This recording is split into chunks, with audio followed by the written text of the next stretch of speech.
tweets. Wait, what?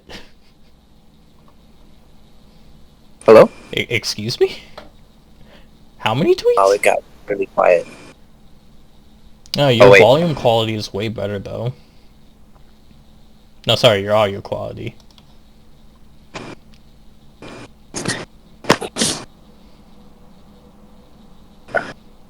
Do you like my my new profile pic? The Photoshop of the Pope in swag. What is he wearing? He's wearing a coat. It's not real though. Someone photoshopped his head on there. Yeah, but and I made it. What's in the make of the coat? I think it's like a freaking Louis Vuitton. like the one Madison Russell and all of them were wearing in King of the Monsters in Antarctica. Ah, yes. I too subscribe to Antarctic First. Alright. To a meme, and it said, Lord forgive me for this swag. Drip or drown, my man is swimming. Yeah. Oh, wait, my dog is right behind me. Give me a minute. I need to put him on the bed. I don't want to, like, run him over with my chair. Come on, Bo. Let's go. Come on. Big dog or little dog? Okay. There you go. Just stay on the bed. Okay. It's nice. It's comfy. You have, like, a dozen blankets. Stay on the bed. Okay, I am back. He is now on the bed, looking at me very judgmental. He is clearly very angry. Very uncomfortable, too. Shit, I would be too. Yeah, he has a skin condition right now. Oh. Don't worry, he'll be fine. He'll be fine. He just got some antiparasitics, so that should do the trick in a bit. But, yeah, speaking of parasites, this new era of kaiju media, huh? Class A segue, yeah. I still got it. Okay, so apparently that segue killed Nathan. Oh, did you start already? Wait, did you? Okay. Alright. Yeah, I guess you could say I started.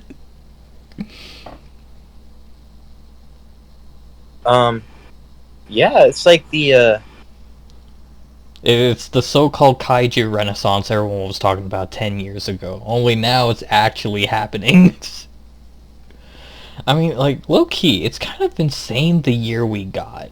The year hasn't even ended yet, and we're already, we still have another MonsterVerse show coming up, along with a brand new Toho Godzilla. Oh, yeah. And we're getting re-release of Godzilla 2000 in US theaters. Yeah, you lucky bastards! That's both my first and one of my favorite Godzilla movies. Dude, for real, that's my first Godzilla movie too. Hey, look at us! Actually, it's also David's first Godzilla movie. You know that? That's crazy. Yeah. It's crazy how many of us started with that one.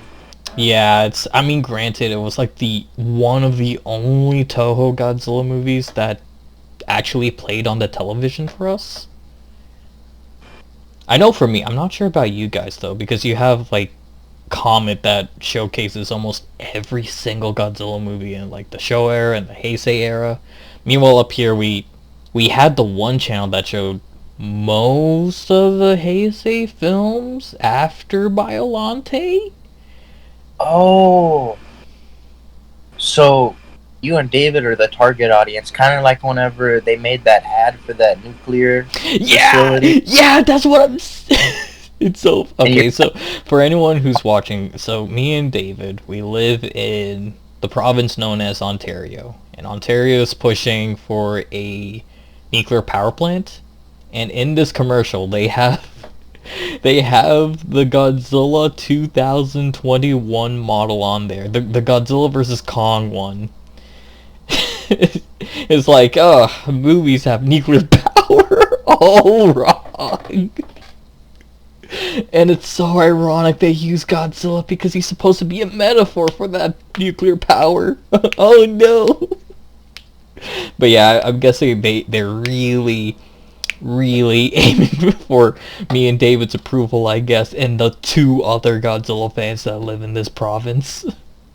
But yeah, I think, actually, wait, how long has this intro been going? Oh man, there's no time code. Fantastic. Well, might as well get started now. Hello everybody, welcome back to the Lone Colony podcast. How are you all doing? I'm doing pretty good, thank you for asking. Yeah, it's always nice to ask. Joining me today is Nathan Hales of Hales Entertainment. I have no cold opening for you, and it is I who has nothing better to do, repod reptiles. Man, I already have like a design idea for this entire episode and thumbnail, but besides the point, I might as well cut to the chase. What do you think, Nathan? Let's cut the cheese. I will rut the fettuccine. So, we were talking about how an eventful year it is for the Kaiju genre in general. We have the Kong animated series released by Netflix. Recently we got Gamera Rebirth, and is smack dab in the middle of 2 trailer drops for both Godzilla Minus One, which is yet to release, but it is set to release this year, and Monarch Legacy of Monsters, the long-awaited live-action MonsterVerse series that has been announced 3 years ago, finally revealing its first trailer, I think 2 weeks ago, as of recording this. Wasn't it the same week that Gamera dropped? Yeah, it was the same week as Gamera dropped. So what was that, like Thursday? No, sorry, Friday. It was September 6th, I believe. Wait, September 6th was when Gamera dropped? I think so. Yeah, that sounds about right. 8th, September 8th. Anyway, in terms of what we think about Monarch Legacy of Monsters, we'll do that eventually. I just need to plan some stuff out with some other gents. After this, it's going to be a little bit easier. But, yeah, for today's episode, we are doing something a little different. We are doing a double feature, Nathan. Isn't that exciting? Feature. Yeah, we're doing a double feature, a double creature feature. I need to stop. But yeah, today we're going to be covering the 2 Netflix animated series that came out this year. Skull Island, the continuation of the MonsterVerse, and Gamera Rebirth, the latest and greatest revival of what has to be one of the most underrated kaijus in the entire genre. Wouldn't you say, David? It's very depressing because Gamera is easily one of my favorite. Yeah, I know. I see why he's a favorite. At the same time, I kind of see why he hasn't had much of an explosion, and why it took him so long to finally get a project out in this like golden age of Kaiju Eiga. See, that's the thing I don't understand, though, is you say you understand why Gamera isn't as popular, but I really don't, because, like... No, I'm saying I understand why he hasn't had, this series come out a lot earlier versus, like, Kong and Godzilla and Ultraman. But, yeah. Yeah, no, I do agree with you. I think... I feel they would have marketed Gamera a little bit more to the West, it would have really taken off, because most people I know really like turtles, and especially a turtle who's cool with humans. Yeah, I definitely think that Gamera has a place in the Western market. The question is, who's willing to make a risky investment to adapt a film? I mean, in a way, Godzilla 2014 itself was also a risk, and that paid off massively with the G14. Oh, it most definitely did. Yeah, and Kong is like an instantly recognizable character too.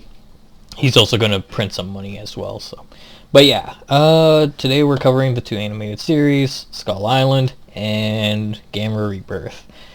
Question is, Nathan, I'll bring on to you. Which one do you want to start with? How about we go from my least favorite to favorite? So, Skull Island? Skull Island. Because I never get tired of hearing about college. Oh man, okay, it's kind of ironic because I kind of like Skull Island. I like both series. I did like Skull Island, but it has not its as issues. rewatchable for me. No, I agree.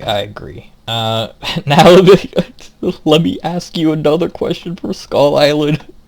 Would you like to go in proper episode order, so episode 1 through 8, or do you want to do it in chronological order, starting with episode 7, then 1 to 8?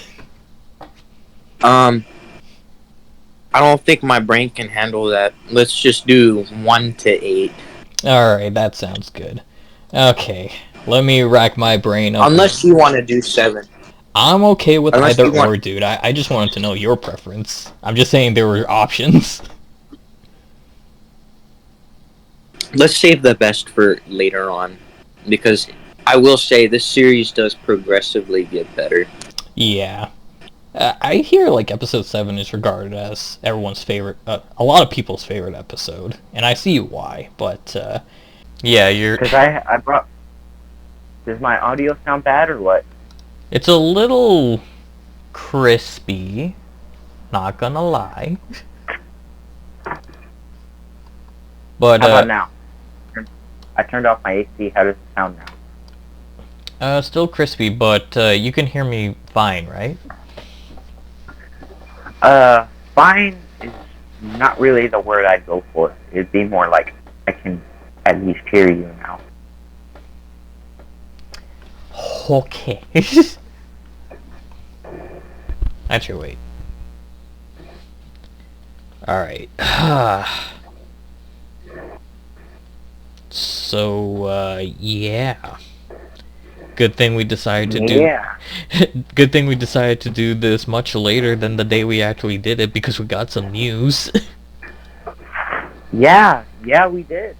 And I'm glad you sent me that, because that makes me hopefully optimistic for that cliffhanger ending. Yeah. Man, actually, can I... No, I'll explain when we actually get started, but, Alright, well... You know what? I think this is good enough for a cold open. Wait, quick question. Yep. How good is the mic on my Bluetooth headphones working? I can hear you fine. You're a little crispy, though. Okay. But that is... These are some cheap headphones I bought from Walmart like a year ago. But I keep these at work.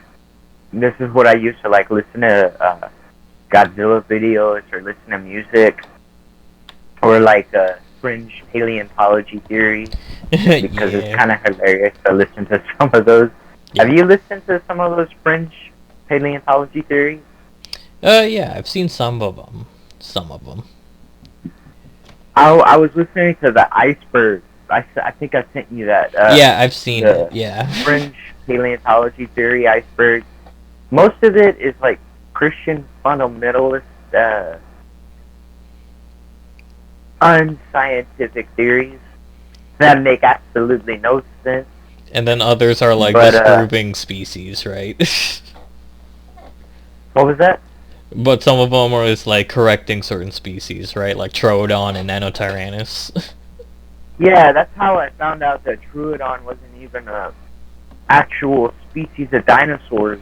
Yeah. It's no longer considered a species, and I was like, what? Are you serious? When was this proven?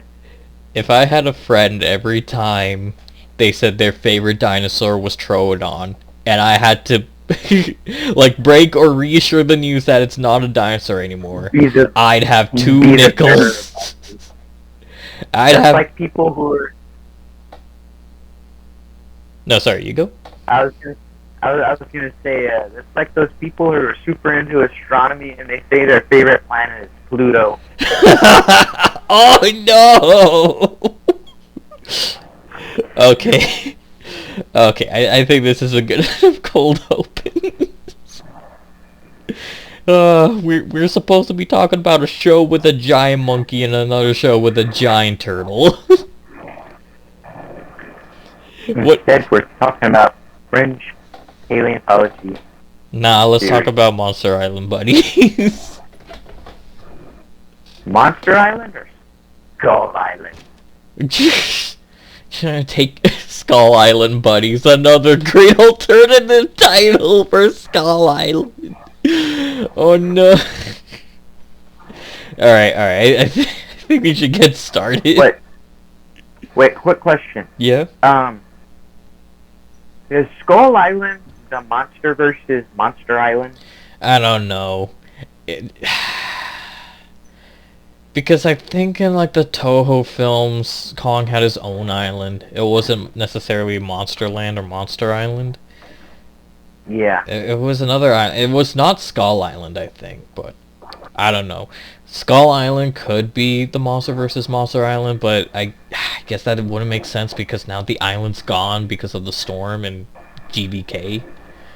But yeah, that's besides the point. Anyway. Okay, never mind. I won't get into some GXK potential spoilers. Yeah, you better not. Anyways, speaking of that, Nathan, you know what we're talking about today? French paleontology theories, right? No! Today we're talking about 2 Netflix Kaiju series that came out this year. Today we're talking about Skull Island, the series that continues Kong Skull Island of the Monsterverse, and Gamera Rebirth, the triumphant return of the giant turtle after decades of rest, now part of this new golden age of Kaiju Eiga. Oh wait, we're doing that today? No, we're covering the GXK teaser that released months ago. We're not talking about Monarch Legacy of Monsters. We're not talking about Godzilla -1. We're certainly not talking about what I just said we were going to talk about. Oh, man. Okay, so this is our 5th attempt at trying to record this. And Nathan, when we actually tried to record it last time, remember how I said, the recording stopped and I figured out where we left off and it was like episode 2? Did I ever tell you how long that recording was? How long was that recording? For just episode 1, it took me an hour.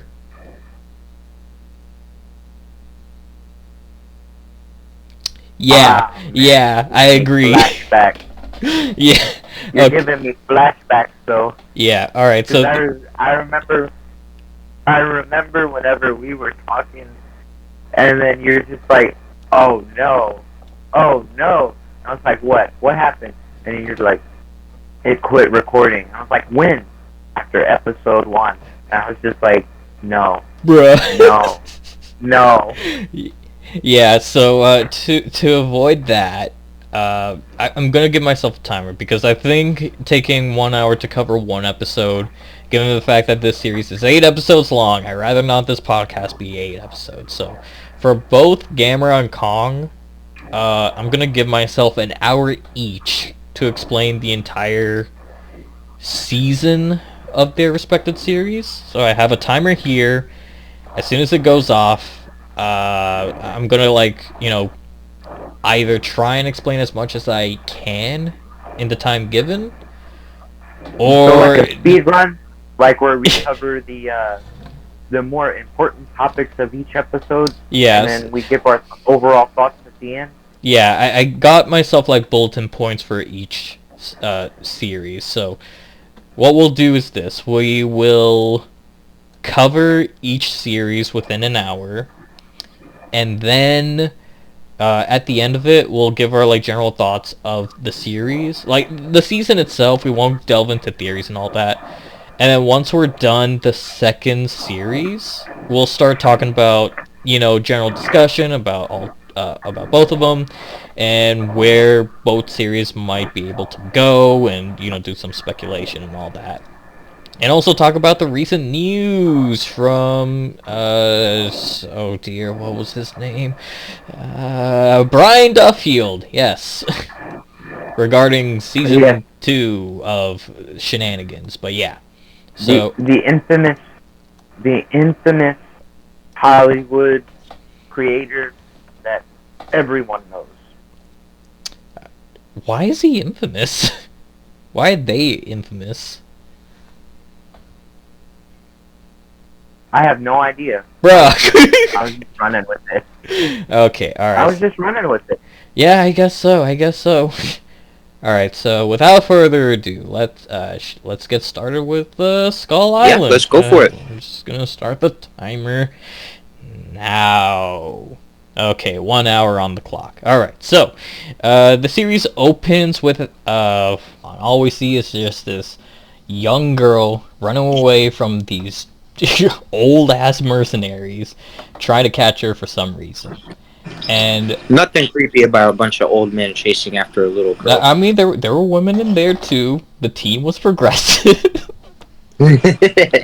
Anyway, and she manages to evade him and like pulls a nat 20 luck roll because she like tosses this guy overboard, which hits a lifeboat, which conveniently goes into the water, and then when she gets on the boat, conveniently turns it on, and then just drives away into somewhat the perpetual storm system that surrounds Skull Island.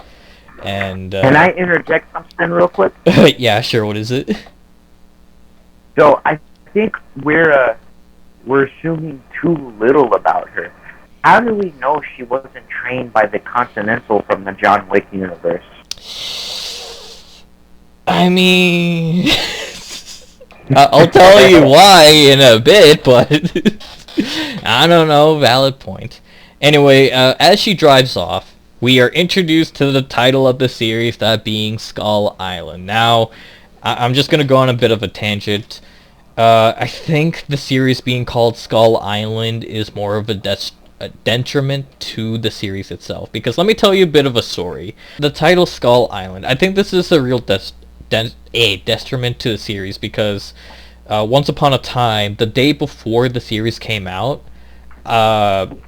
me, David, and another friend, we were playing D&D. Me and David knew about the series coming out, but when we finished the game and I told our DM about the series, he thought I was talking about the movie initially. The movie Kong Skull Island that released in 2017.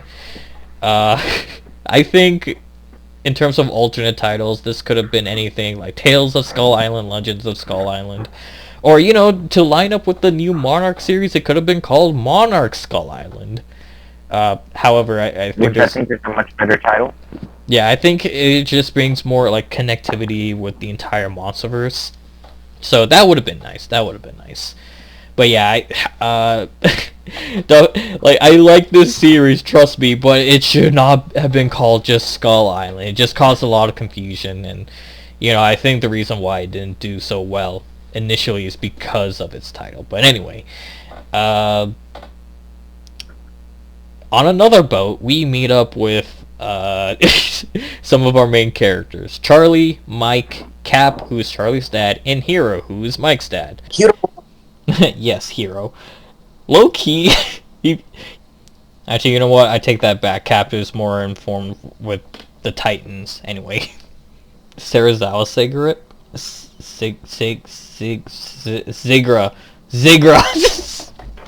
Surrogate. Because, he feels more informed when it comes to the Titans, but anyway. Yes, I wanted to add something about Hero. Yep. Because Do you happen to remember the 2002 Spider-Man soundtrack with the Foo Fighters song? I can't say I do. There goes my hero. Oh yeah, that one. That should have been his theme throughout the, because that's pretty much his character. Yeah, we'll get to that eventually. Anyway, Man, thought of a correlation with Gamera Rebirth, but I'll bring it up once we do Rebirth. Oh, dude, I realize a lot of correlations between Gamera Rebirth and the Monsterverse, but I'll tell you that when we get there. Oh boy. Don't worry about that last guy. Anyway, they are dropping bombs to lure a creature. Why do they do that? I don't know. By the way, Skull Island, man. Skull Island. Quite frankly, if Captain was really desperate, all he needs to do is wait another couple of years. One of them shows up in Honolulu, trust me. Oh, it's always smooth sailing to Skull Island. Always, nothing bad happens in Skull Island. Maybe. Anyways, so, quick point, the name of the episode and boat is Once Upon a Maritime. Yeah. So, I know you have a bit of a bone to pick, but, Charlie talking to his dad about college. College. Yeah, I'm going debt. I want to go in debt. You'll go in debt. I want to go in debt. Excuse me? And, look, it's Godzilla! What? Excuse me? We'll talk about that. Yeah, son, I want to go in debt too, but not for college. But yeah, it's like, they're having a bit of a discussion. Charlie is getting, tired of these. Anyway, so Charlie is, really wants to go to college. And, as a college graduate myself, it's kind of overhyped. I'm just saying. But anyways. So he's trying to convince his dad that he wants to go to college. He makes sure people never forgets the word. Also, I made a point of this. Cab made a point about, how, famous people usually get space shuttles named after them. When they're talking about college. Nothing. Yeah, I just wanted to point that out because, later on in the Monsterverse, Joe/Ford Brody gets a destroyer ship named after them, so he's half right. I don't know, a slight jab at, he's half right. Everyone. Let's give a round of applause for Joe Brody. What would he be doing at this time, actually, in the year 1993? Well, my theory is he's always been a conspiracy theorist. Wait, oh no, I got Joe and Ford. What would Ford Brody be doing at this point? Because we know Joe is probably, still camping out the Genchier power plant, but yeah. Oh, wait a minute, no, the Genchier power plant incident didn't happen yet. Never mind. Oh shit, I forgot about that. That doesn't happen until 1998? 1998? Yeah. 98? I feel like it was a jab at the 98 movie having it take place there, but Yeah. Okay, anyway, so after Charlie has a bit of a discussion with Mike and his dad, and they're like, would you stay if they found something? Would you stay if they didn't? I don't know. Anyway, when Charlie decides to walk away, he finds Annie on the side of the boat with her boat being destroyed. He goes into the water to save her. They get her on board. She mentions something about a dog, which I don't know. Anyway, he jumps into the ocean, saves the girl, gets her onto the boat, and everyone's like, huh, a female. It's a girl. Anyways, when they get her on board, everyone on board ends up getting distracted by a distress flare being shot off by a boat. Note, this is the same boat Annie escaped from earlier. Oh yeah, and by the way, we find out the girl's name is Annie. The same girl from the beginning. I forgot to mention that.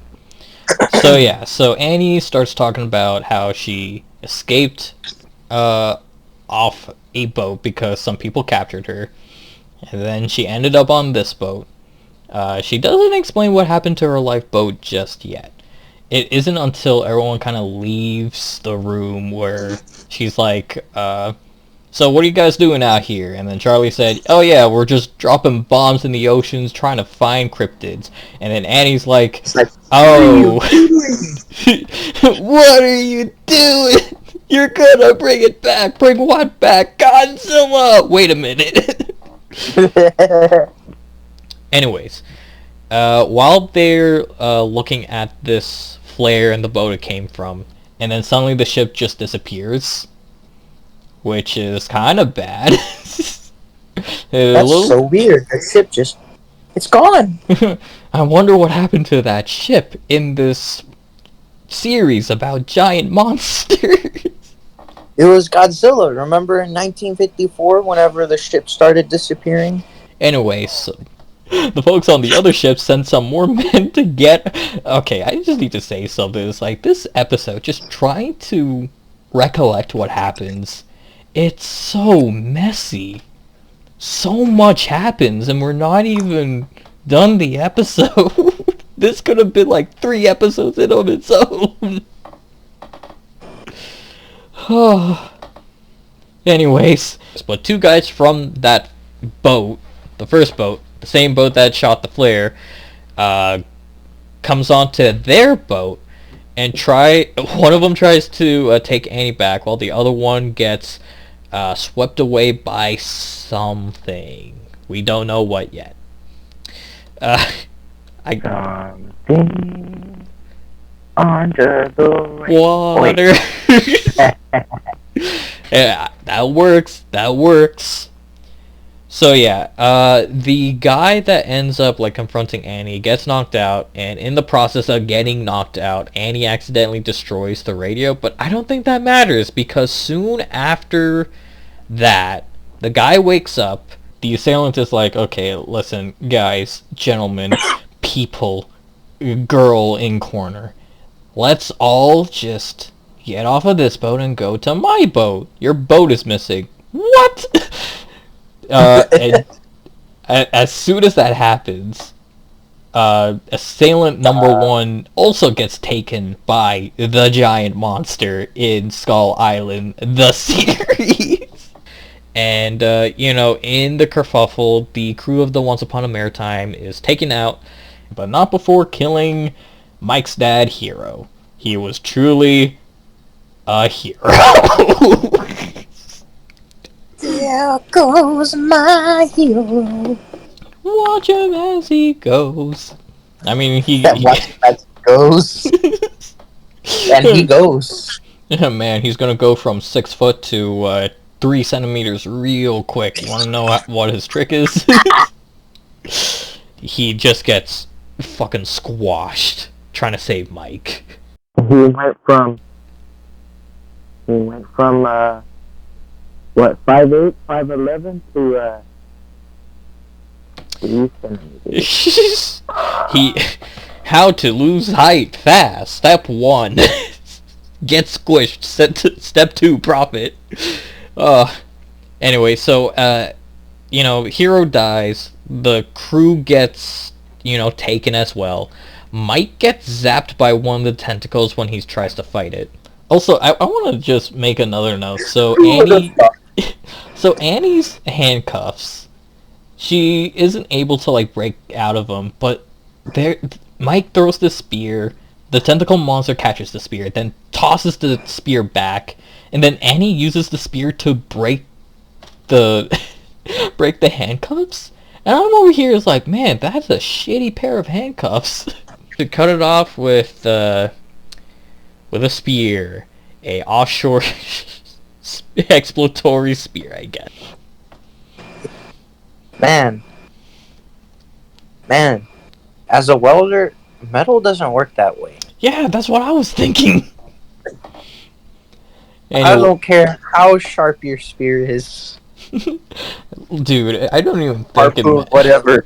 Listen, unless that spear is made out of like vibranium or some other obscure comic book metal, That Even then, she would have to have a lot of strength to pull that metal hard enough to make the other metal fracture.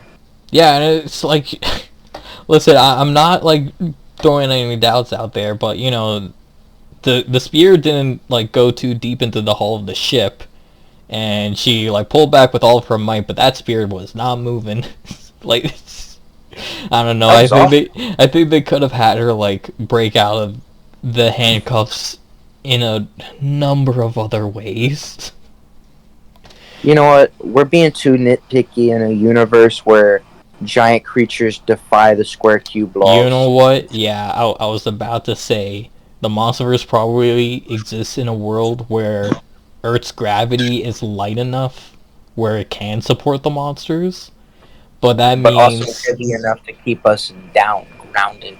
yeah, I know that's another thing. But we ourselves are also like hyper dense in order to stay like on Earth.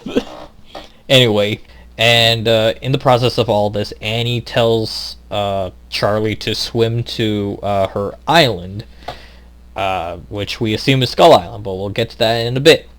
So everyone, all the survivors, that being Annie, Mike, Charlie, and Cap, jump into the water. And Cap gets a brief glimpse as to what this thing might be. We see like a bit of flashes, but we don't really get a good look as to what this octopus monster might look like. Sounds like some good hentai. Oh god.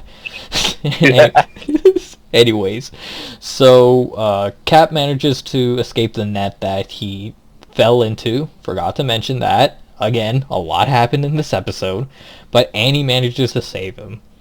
So when they were dropping the bombs, what happened is it sank to the Mariana Trench and released the Kraken's cousin from the Meg 2. How did you know? How did you know the Meg and the Monsterverse were the same continuity? Because Jason Statham told me. Oh, I'm sorry, that was a spoiler. My bad. Anyways, Mike and Charlie end up on the shores of Skull Island, but they don't know that yet. And we get that end shot concept piece. And I actually managed to find that artwork again. And yeah, it's not exactly one-to-one from the show, but it's pretty close.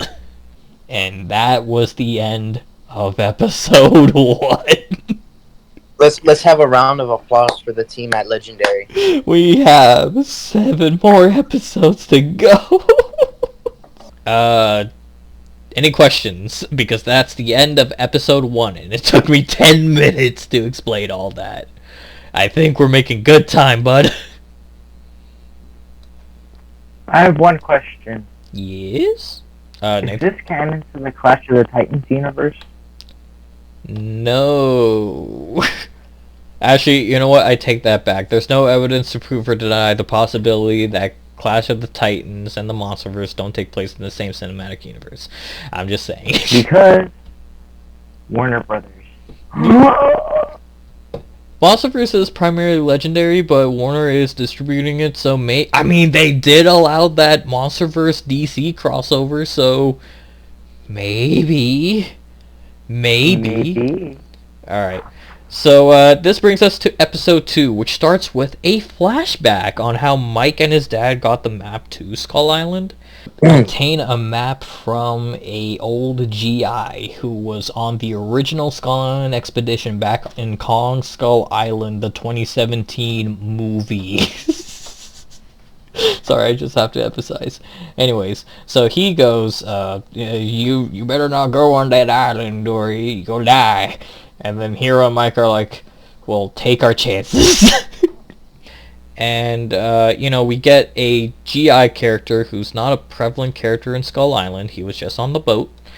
But anyway, so the GI said something along the lines of, 20 years ago, we went on this mission to an island, and we managed to get survivors at an old boat.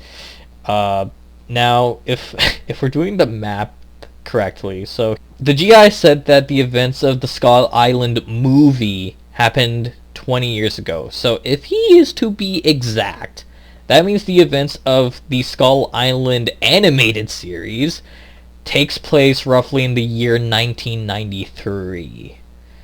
So this is before any major events in... when I say major events, I mean public events in the Monsterverse happen. So Janjira being destroyed by the male Muto doesn't happen until 1998, and then you have this long period of time where nothing happens. Oh wait, actually before 1998, there's the another expedition to Skull Island led by a Monarch op in 1996 in the Kong sequel comic that came out with Kong Skull Island, the movie. I forget what's... I think it was like Reign of Kong Skull Island or something like that. And then, you know, of course you have like Godzilla's introduction in 2014, which is like another 20 years or so. So yeah, it's like Skull Island takes place in a non-consequential time period, and should be noted that all the events in this series, including a certain episode, take place in between the events of Skull Island and Godzilla and the series. Okay, sorry. But it turns out that obtaining this map is part of a subplot, which we'll get to in a bit. But anyway, when the flashback ends, we are back on the... we're back in present day. We meet up with Mike and Charlie again on the island after the flashback. And they're on a beach, and then they get attacked by trapdoor crab monsters. And, you know, they, scuttle around. They try to, not get their attention, but it's kind of hard because they're specifically designed for that. Before Annie shows up and saves them. However, there does come a point where Mike tries to, like, save Charlie from one of the crabs, and then he, like, ends up wrestling with the crab. So Charlie throws Mike a spear, the spear tip. So Mike gets this spear tip and goes Hyunga Bunga on this crab, just being real pissed off and really angry at it, before a roar is heard from inland, and all the crabs are forced on the ground. And if you know where we're going with this, of course you know that the roar came from Godzilla. Because who else could it be? A giant monkey? Nah, it had to be Godzilla. Nah, this series is about Monster Island, not Skull Island. Yeah, exactly. Skull Island, Monster Land. Good titles. Anyways, simultaneously while Mike and Charlie are trying to escape this beach, and before Kong does his roar, Cap wakes up above sea level on this cliff. I don't know how he got up there. Maybe he climbed up there, and then when he woke up, he forgot he was up there. Or maybe high tide, and that's how he ended up there. Anyway, so Cap wakes up. He makes his way down on the rock. He walks on the beach before getting followed by a weird rock insect monster. He's like, thing. ooh, I should walk towards that thing. Yeah. If there's one thing I like about Skull Island, the series, I almost slipped up there, it has to be some of the new creatures that they introduce. Like, I do like the idea of these, like, living rock creatures. I think the owl turtle, which we'll see in a bit, is also pretty cool. And, the main villain in here as well, I also kind of like, especially when you compare it to the other giant octopus-like creatures that we've seen in the Monsterverse. It's definitely the most unique, I'll give it that. Oh yeah, the Mare squid or the Meyer squid. Yeah. Was just literally a giant squid. There's nothing special about it. I will say, I do feel like there's a missed opportunity to showcase some of the unused monsters from that film. Like the spirit tiger, the siren jaw, the swamp locust. So cool. It would have been fun to see those. But yeah. One thing Monsterverse always has top notch is their original creature designs. Yeah, I think they excel in some places there. Like Mutos, like we talked about the Mutos in another video that it's not done yet, but I'll get it out as soon as I can. Too much You got like a Chloe. lot of cuss words to censor out. Yeah, thanks a lot, Nathan, you son of a bitch. Nah, I'm just joking. I love you, man. Thank you. Anyway. I'll be sure to add a few more for you to edit out. Oh, god damn it. Anyway, so a giant rock insect ant monster thing. So it comes out of hiding, almost attacks Cap, but then a guy with a gun mysteriously appears, starts shooting at the thing, and you're probably thinking, man, he's a badass. He's gonna survive. He gets killed within the first 3 seconds. Yeah. Just like that. Go. Yep. His only lines were, no, no, no, no, no, no, no, and then he was gone. Never to be seen again. And Cap... The show is quite bloody, to be honest, so far. Yeah, it's that's another thing I want to talk about, but we'll get there when we get there. Anyway, so Rock Monster responds in kind by eating the mercenary. And in that moment, he meets... That was nice of him. Yeah, he valiantly sacrificed himself for the captain. We salute you, unnamed mercenary. One of the bravest souls that ever went to Skull Island. Anyways, so in that moment, Cap meets up with another... he notices a woman on the beach. And the woman just goes, "That rock ate that man." And to that I say, you are half right. What, didn't she say that rock just ate a guy? Yeah, it just ate a man. Welcome to Skull Island, where even the rocks try to kill you. More in one way. Anyways, but Cap manages to catch up, and they start a conversation. We learn that this woman's name is Irene, and apparently she was on a cruise ship, which we all know is probably a lie. They get together, they talk a bit, and they see one of the many half-flora, half-fauna species on the island. This being the aloe turtle, which is... fun fact. So the aloe turtle is actually a cousin of the magma turtle, which is another monster that was scrapped in Skull Island, the movie. You're telling me there's a chance of Gamera in the MonsterVerse? I'm saying Gamera might already be in the MonsterVerse. Yes! Actually, you know about like King of the Monsters, how the concept I've seen the art of it. Yeah. With Dragon and Kumanga. And Mike DeGrady was like, oh yeah, we actually wanted to get those monsters in, but I'm guessing like when he tried to reach out to Toho, it's like, hey, so what about Gamera? Who? What? What's Gamera? Oh no. What's a Gamera? And it was at that point Mike DeGrady learned about Dai. Okay, I think I got the hang of this. I think we're good, bud. We got this. We got this. Alright, so as Cap and Irene are walking, they hear that same Kong roar that scares away the trapdoor crabs for Charlie and Mike. Yeah, just go... Anyway, so... God, I missed you, Nathan.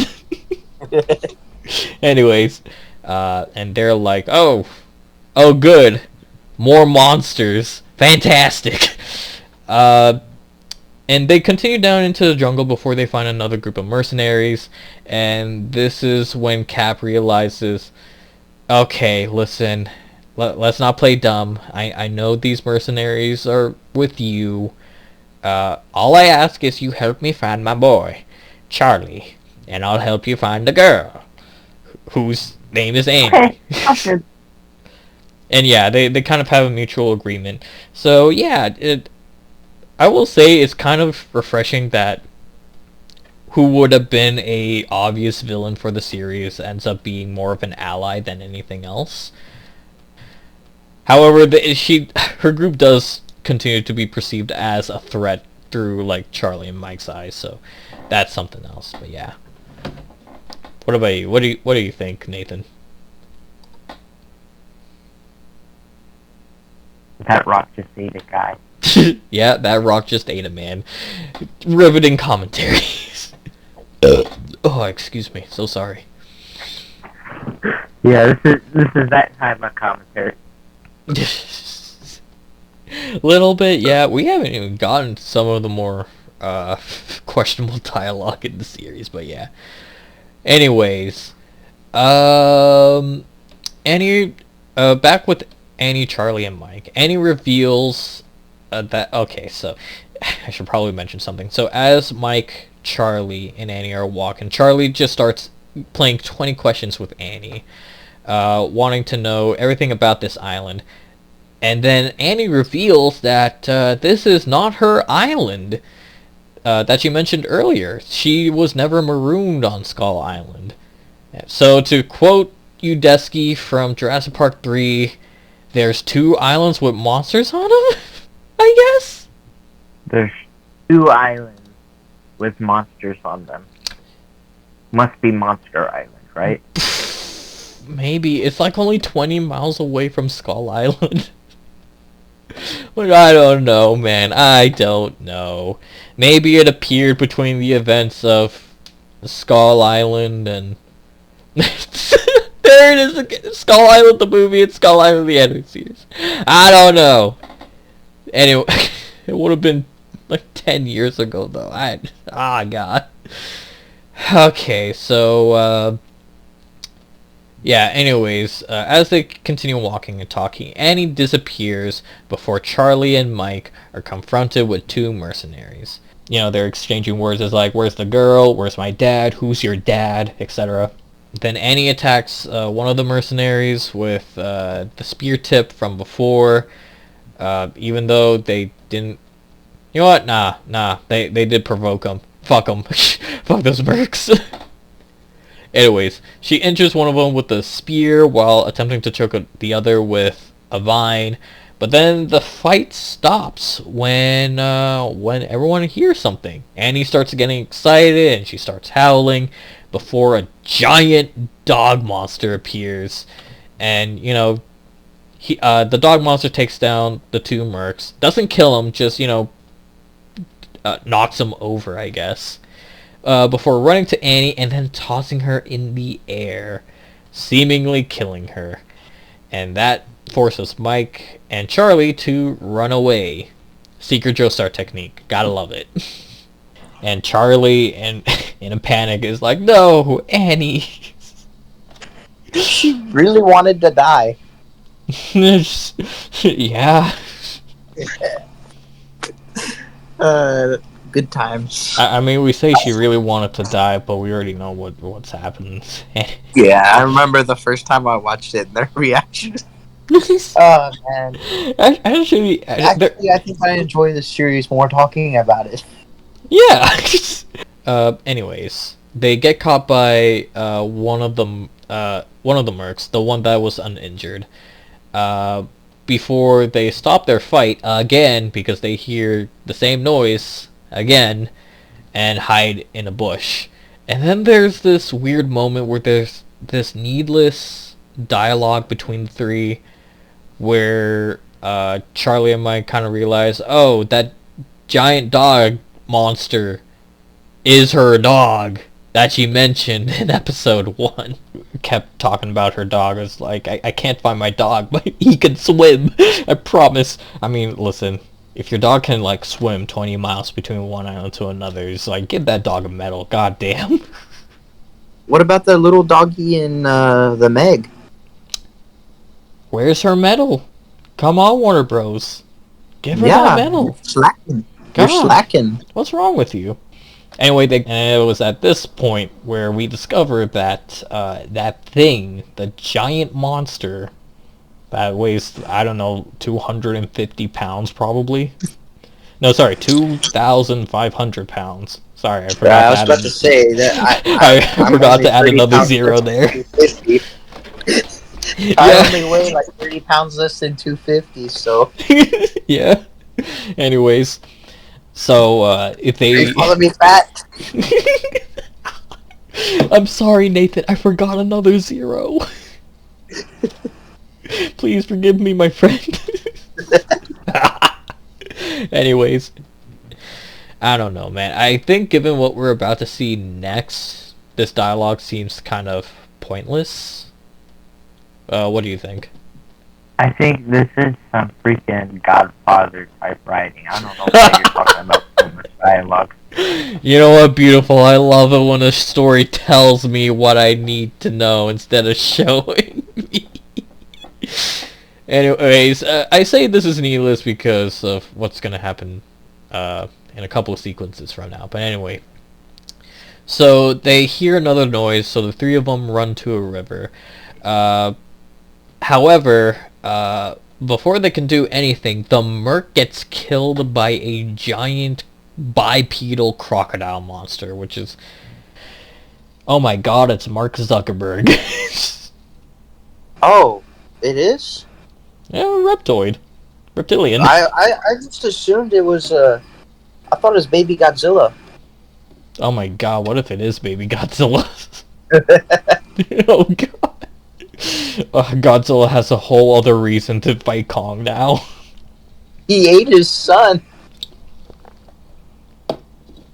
Godzilla's like out at sea. It's like, wait a minute, my boy. Why can't I hear my boy? Anyways, it's a cool idea. Baby Godzilla in the Monster Baby Godzilla in the Monsterverse. Oh my god. Gives context of why Godzilla vs. Kong happened. Oh my god. Manila's debut appearance in the Monsterverse. Let's go. Let's go. Hey. At least they really took emphasis on the ugly side this time instead of trying to make ugly adorable, but failed. Yeah. I will say, like, some of the creature designs in this I do like. However, I will say, I think some of the creatures can be replaced with monsters that we already saw in, or didn't even see in Skull Island, the movie. Like, I think this crocodile monster could have been replaced with, like, the Siren Jaw, and some other creatures that we'll see later on can easily be replaced by other creatures. But, you know, I'll save that for, like, the end discussion when we finish this, like, overall perspective of the series. But anyway, so, the Mike and Charlie end up going into the river to get away from the crocodile, and then the river ends at a waterfall, and they fall off said waterfall. They try to get to shore, but the crocodile is kind of there, so they're like, well, nice knowing you, bud, and they fall off the waterfall. But when they get down, they survive! Yay! Anyway, they go over the waterfall, but they manage to survive, and then the crocodile is like, huh. And then a swan dives off the waterfall. They go over the waterfall, and then they're like, yes, he'll never come down here. And he's like, well, if they're still alive, I'll make it. And then he swan dives off. Man, every animal in these movies, like not even just Skull Island or King Kong movies in general, like any movie where survivors are on an island filled with giant monsters, those giant monsters are just hell-bent in catching those people. They're like hyper-intelligent. Yeah. But at the same... I mean, you say hyper-intelligence, some more here is like, that's a lot of effort to get, what, 150 pounds of meat? Maybe even less? You need a lot more than that to survive, bud. We'll say that to Kong after he eats him. Oh yeah, true. He eats like handful size creatures. His handful size, by the way, is not ours. That'd be weird. Kong would be dead. And then Charlie says, "Is that a monkey?" Anyway, and the crocodile sees this, and then it proceeds to swan dive for them. So maybe it shouldn't have been replaced by the Siren Jaw. I don't know. What were you saying? I was just saying that he yeets towards them. Yeah, yeah, pretty much. Anyway, so Mike and Charlie, are being chased by this giant crocodile before Kong shows up, picks up the crocodile, and then eats it before walking away. And you know how I said that dialogue between them and the Merc talking about how the dog monster is Annie's dog was kind of pointless? Yeah. Yeah, so we see the dog on the shore looking at Kong before turning its attention to them, and then you see Annie peeking her head on top of the dog, and, you know, proceeds to say the ever-famous line whenever you have a King Kong project, that is a big monkey. College. What? Oh, it wasn't college. I thought college was the ever ambitious and like.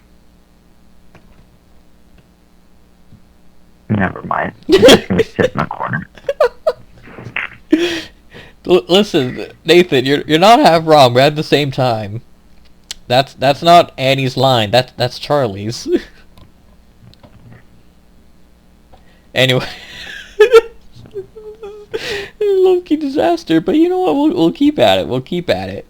We're almost there. I see the end of my notes for Skull Island, so we're getting there. We're almost at Gamera, bud. Don't worry. Stay with me. We're getting there. Yeah. Alright. I'm alive to be the demon. What? Don't worry about it. Anyway, so, you know, we find out through Show Don't Tell, Annie and Dog are the best of buds. Like, I feel like there's some moments of, like, useless dialogue in here. And, you know, some weird writing choices here and there, but, yeah. There's a lot of that in this series. Yeah. Like, the sarcasm is a little too much in places.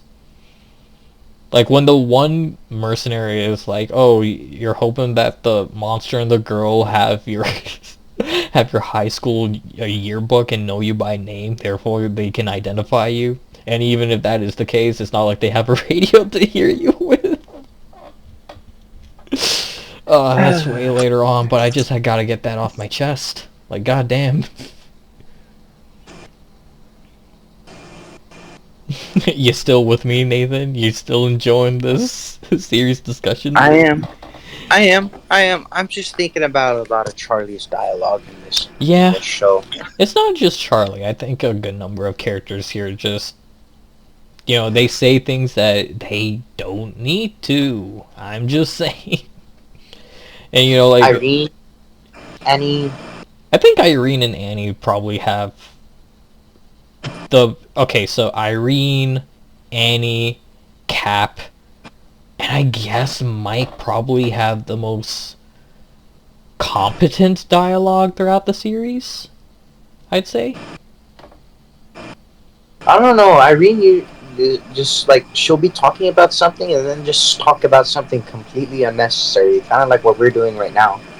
Nah, I feel like that's more with the other characters, like Sam or some of the mercenaries. And Charlie. Speaking of Charlie... Oh, sorry? I was just saying, I was hoping Charlie would get eaten by the crocodile. That way his dad would be happy he didn't go in debt. I may have lost my boy, but goddamn, I missed out on so much debt because of this. Thank you, Charlie. Your sacrifice is not in vain. Okay, anyways. So, Charlie and Mike are on the beach and they're talking to each other and they're like, listen, we'll get off this island somehow. Let's build a raft. That's a bad idea. Agreed.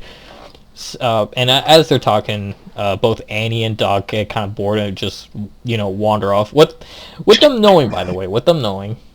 And then they're like, okay, let's just follow the dog and Annie. Anyways, back with Irene, Cap, and the Mercs. They continue to an extraction point on the island to try and, you know, like flag down... No, sorry, to try and like get to an extraction point that their helicopter will meet them. By the way, the Mercs have like working radios, which somehow manages to get through the perpetual storm system, but I guess a lot of technology has changed in the past 20 years, so maybe that explains it. Anyways, so they continue to this extraction point, and they make their way through this field. However, they make it to this sudden clearing, And all of a sudden, this giant bird, this Rodan ripoff,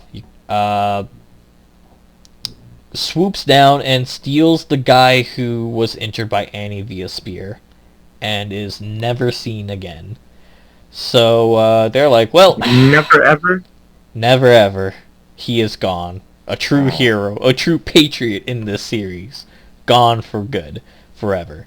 Anyways, so the remaining mercenaries, along with Irene and Cap, make their way to this extraction point. And they manage to get a signal out, and this helicopter starts coming in. They are saved. They're going to get off this island, or at least have a guaranteed escape off this island. Then the octopus monster that took down the Once Upon a Maritime shows up and destroys the helicopter. Welcome to Skull Island. Beautiful. We hope you enjoy your extended stay. Sorry, what was that? Yes. I was like, beautiful cinematography. Yeah.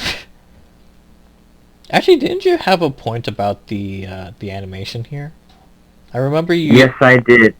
You remember what I said about me complaining about how this is the weakest scene for me of the animation and the series? And I was like, wow, this is coming from the same production company as Castlevania.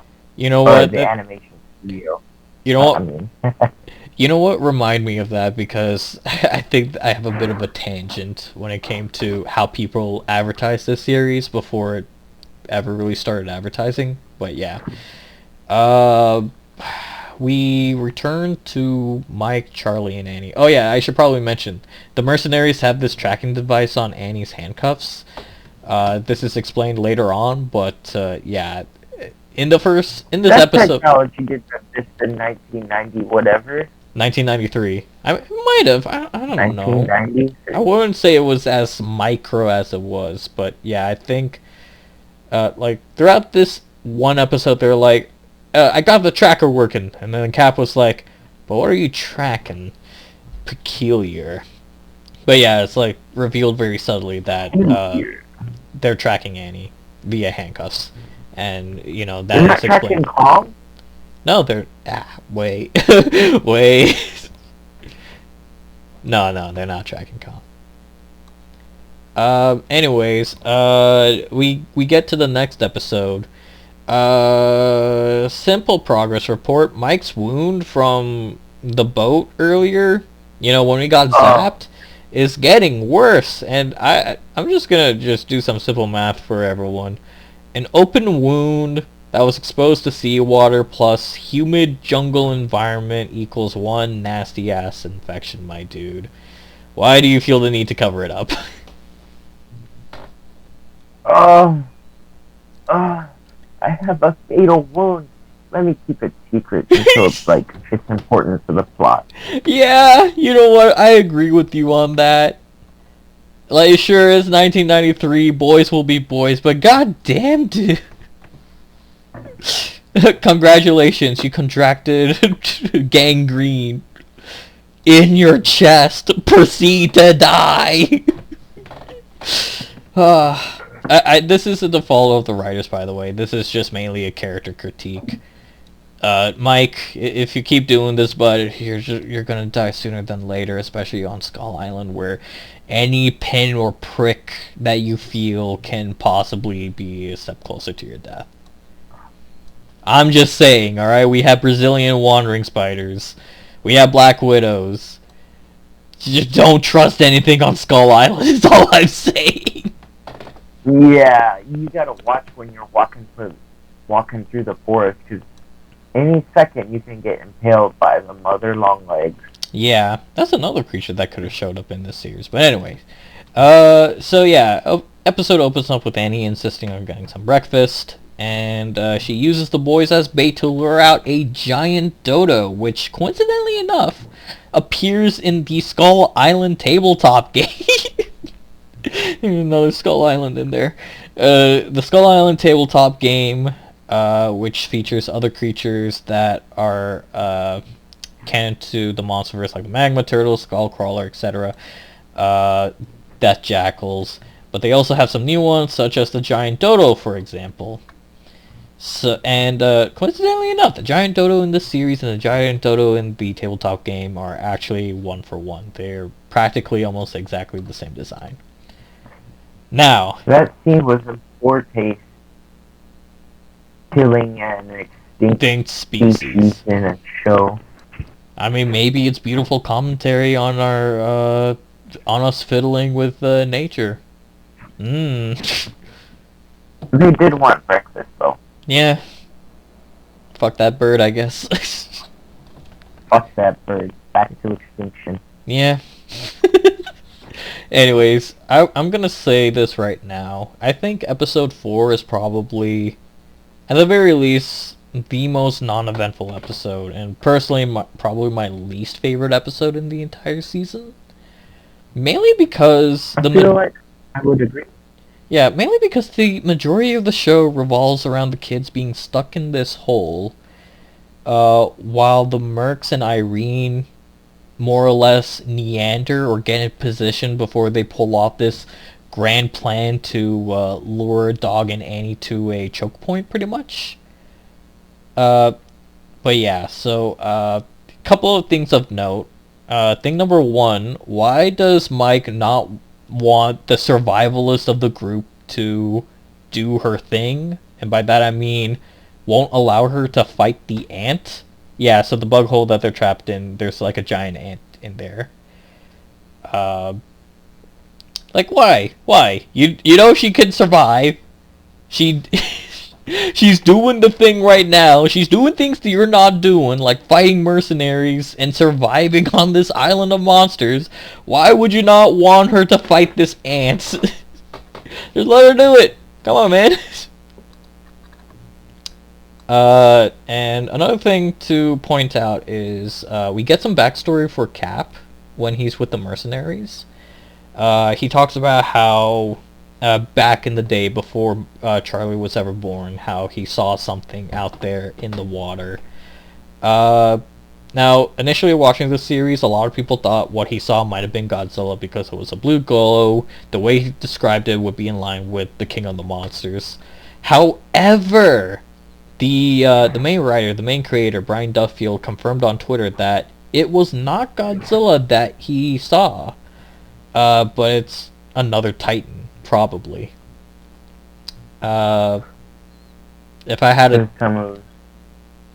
No, sorry. What were you going to say? I was going to say it was Tammuz.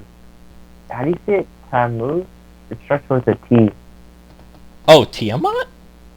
Nathan, use your word. Maybe I'm not thinking of the right one. Maybe I'm not thinking of the right Titan. The one that was at... I guess it was Tiamat. The one that was a dragon? Like, basically Monster vs. Manda? Oh, did it appear in Godzilla Dominion? Yeah. Then yeah, it's Tiamat. Who's Tammuz, then? Tammuz? Who? Something like that. I don't know, man. But yeah, I agree with you. I think it might be Tiamat. And then he just dies. Yeah. And another thing the episode reveals is Irene is a botanist, plant scientist. And she's gonna be the one in the Monsterverse to discover Biollante. Or maybe she's the character in the Monsterverse who will create Biollante. Maybe she's the character in the Monsterverse who becomes Biollante. Yeah. Can't wait for her dad wanting a poison ivy and not making a poison ivy. That's a joke you guys will get later on. Not in this video, in another video. Don't worry about it. Anyways, another important point to reveal is that Cap talks about the Hollow Earth, which is, a very prevalent theory in the Monsterverse. It's where all the monsters come from. And, it's kind of interesting because Irene knows of the Hollow Earth, but doesn't believe it. And, kind of makes her intentions on this island a little bit more ambiguous. Because she's after this girl. She hired mercenaries to help her. Yet, despite, the amazing biology in this island and the scientific research and discovery, that she would be interested in. She's not on the island for that. But anyway, so the mercenaries continue with this plan to lure Annie and Dog to this choke point. Annie and Dog fall for the trap. And when they're in this open field where the bird usually frequents, Annie gets tranked. And before Dog can, like, attack Irene, the giant bird that took that mercenary earlier comes in and takes Dog away. I should probably mention this whole plan was set in motion at the end of episode 2, 3, I think? Where they just kind of went, oh, this bird is looking for shit to grab. Let's give it something to grab. I know the monster dog. That way we could get the two away from each other. Yeah, so they set the plan, and it works practically flawlessly. Sure, some mercs got injured, but hey, it worked. Also, not too far away, when Annie got taken by the... when Dog gets taken by the bird and Annie got tranked, Mike and Charlie are more or less in the distance just watching this entire thing unfold. And Mike makes some really dumb decisions. Yeah, so as they're waiting in the bushes, Mike notices Charlie's dad is there with the mercenaries. So Mike surrenders, but doesn't reveal Charlie's location, hoping Charlie could save them.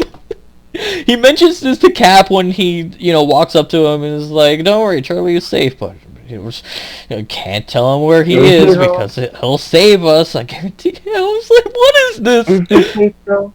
Is he? What is this? What is this 17-year-old, 50-pound kid gonna do against an army of mercenaries?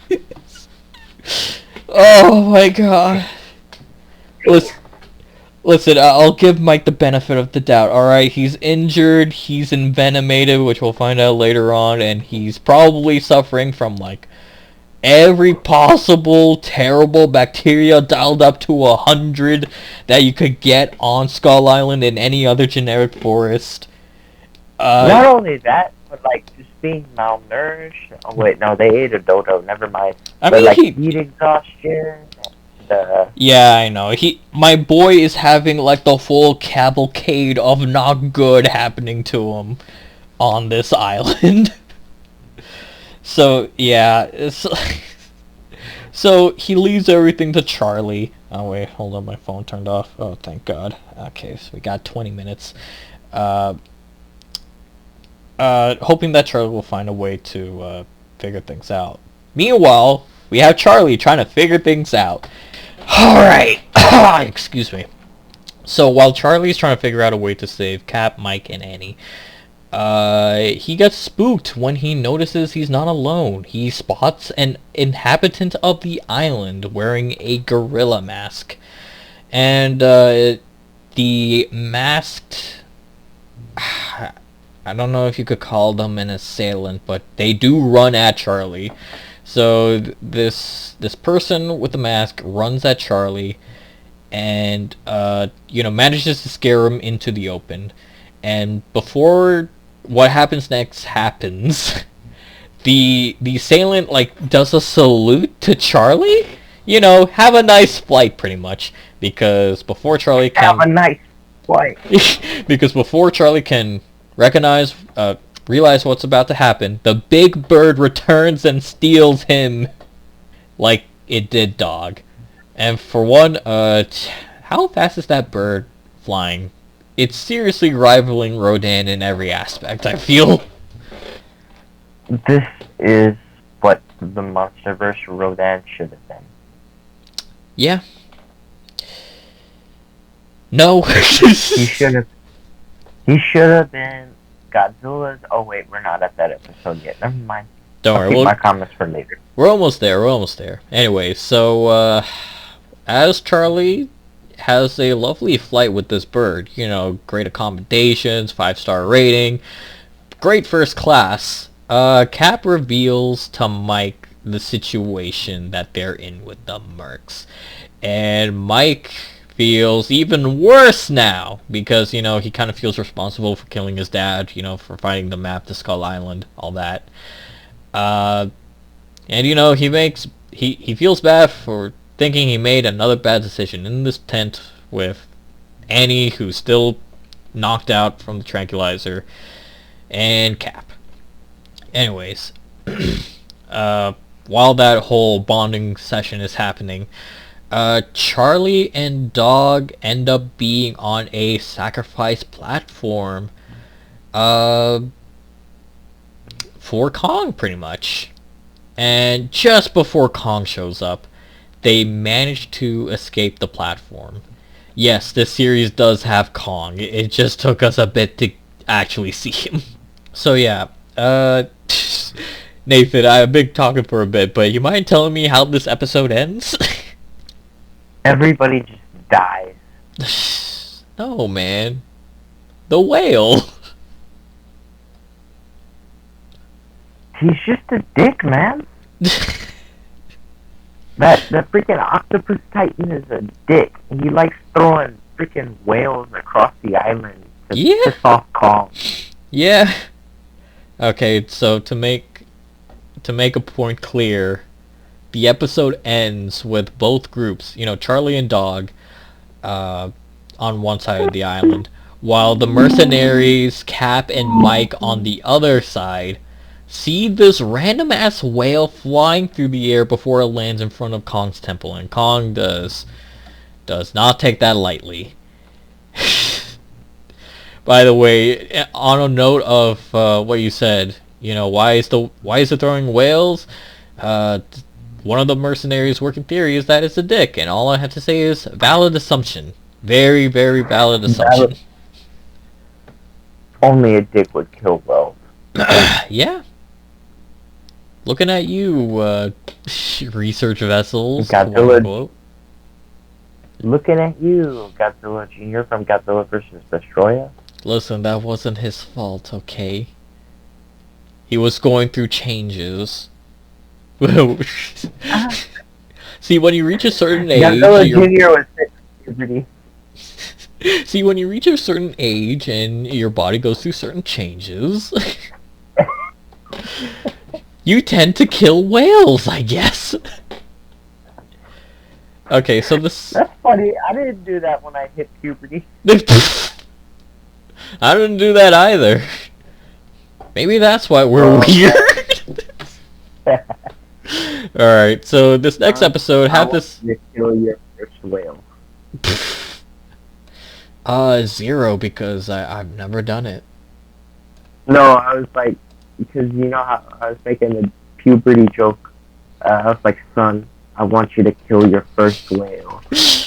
Dad, no, I want to go to college. College? No, Dad, college. Alright, let's, okay, we're down to 12 minutes. We're almost there. We have 3 episodes left, so I'm just going to speed through this. Speed run. Yeah. So the next... Okay, so the half of this episode is basically flashbacks revolving around Annie's past. Basically, she was shipwrecked on the other monster island with her dad before her dad and Dog's dad fought to the death, and it ended in a stalemate where they both get killed.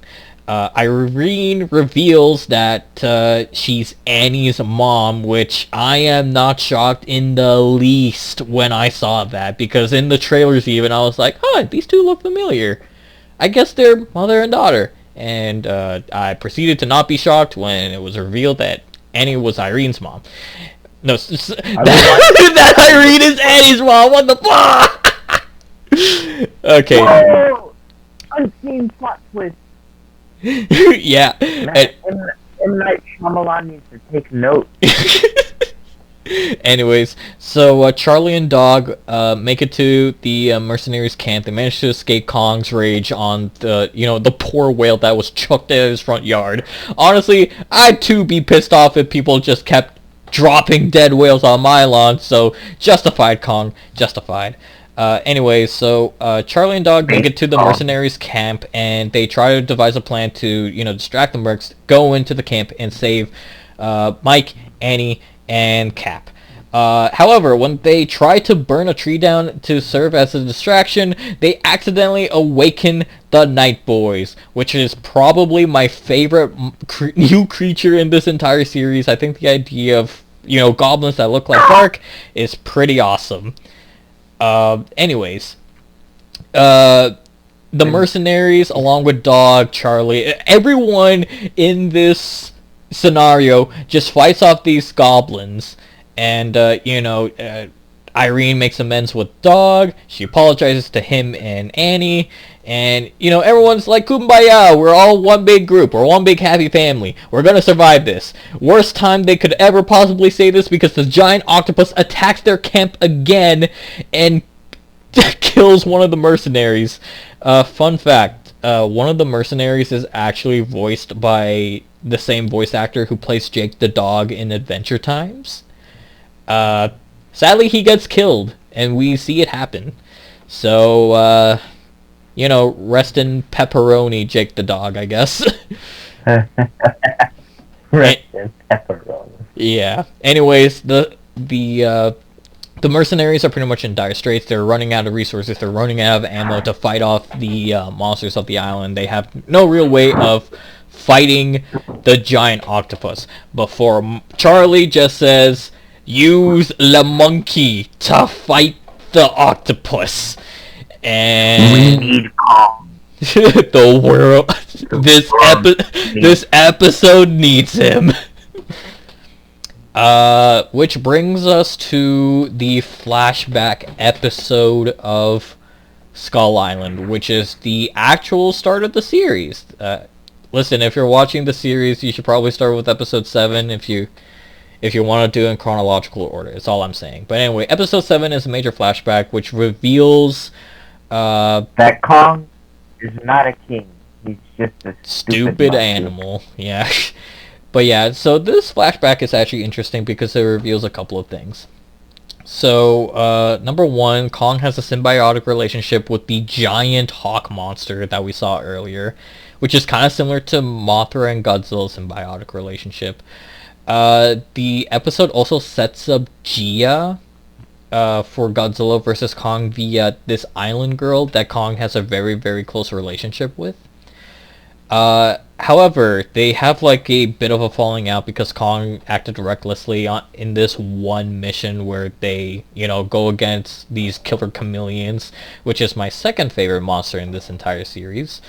But yeah, it's like main thing to you need to know about this series is that Kong had a human friend, which sets up Gia in Godzilla vs. Kong.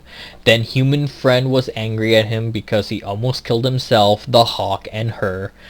And then they had this like, no talking terms kind of relationship, which is kind of sad because they were actually kind of the best of buds before that mission. And incidentally, because of Kong's injuries from that fight, he accidentally awakens this giant octopus monster, which then proceeds to kill the friend and her entire village.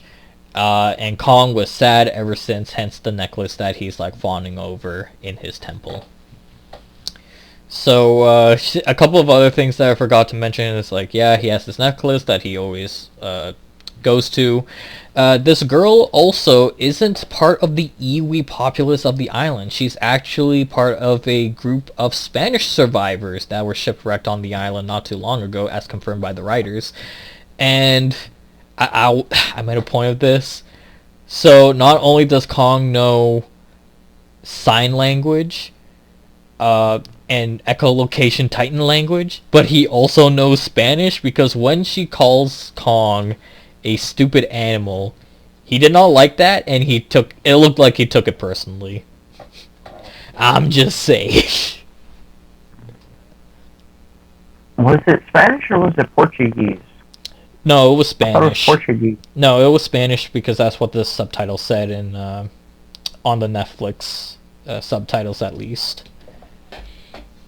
So yeah. Oh yeah, and another thing. So episode 7 confirms that this takes place after the events of Skull Island, the movie, because the human friend, the character, the Spanish girl, the island girl, reveals how there were flying machines that visited the island not too long ago. That was her referring to the helicopter squadron in Skull Island, the movie.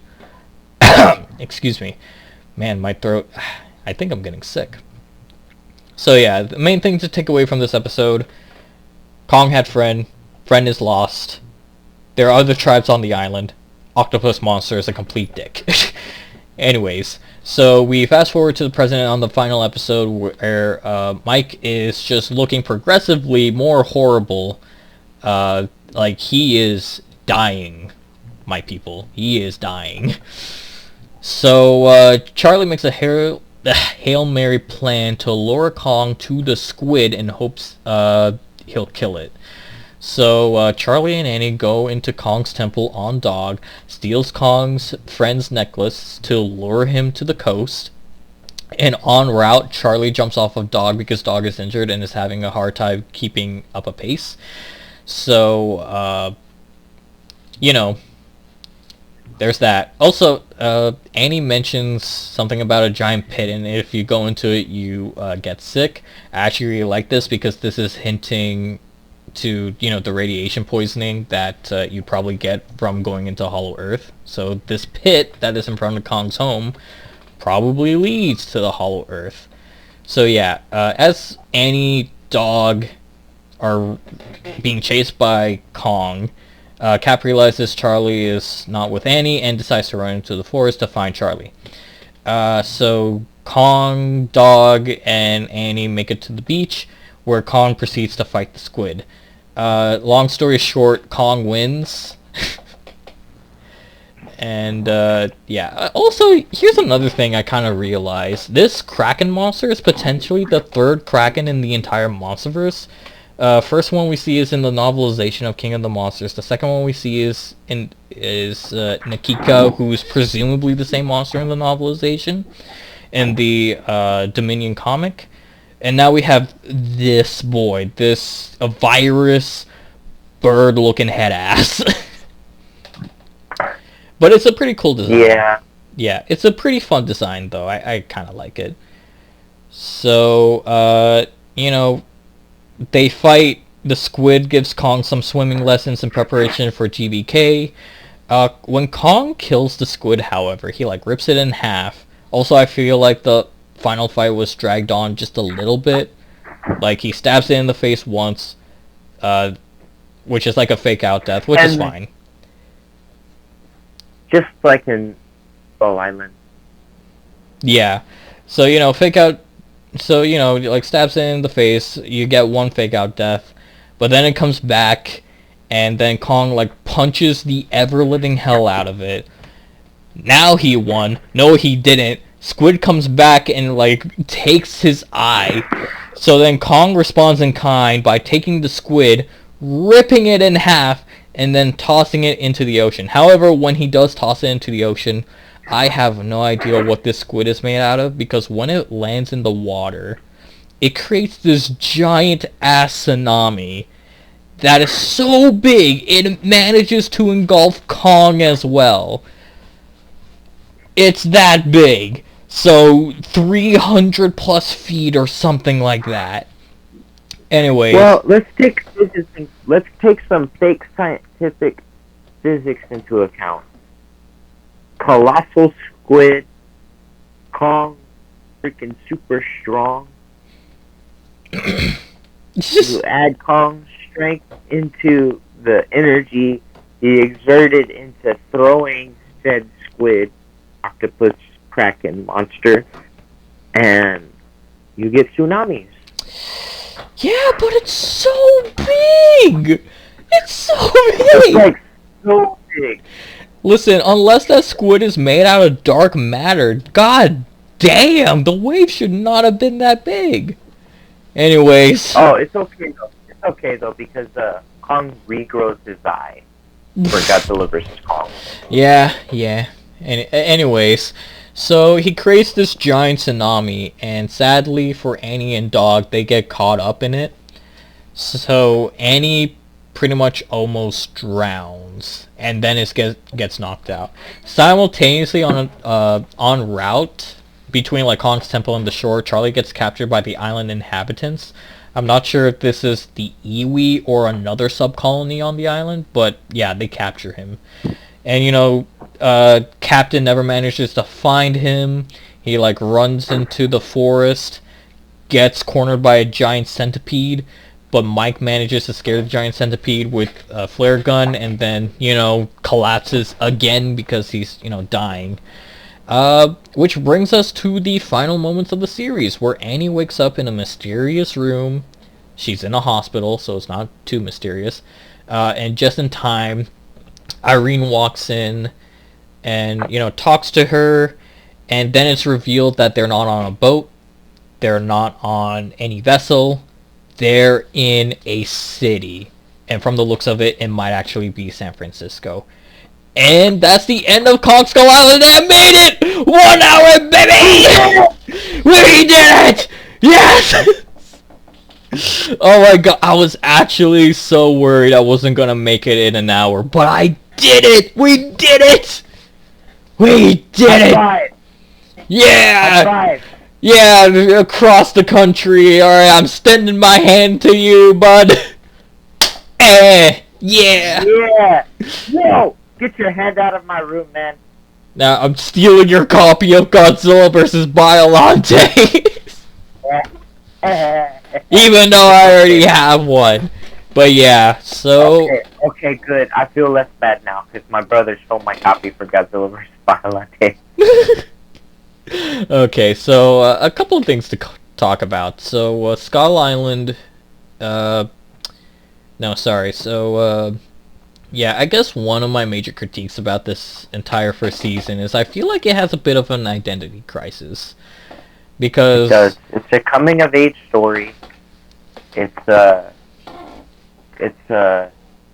canon to the MonsterVerse.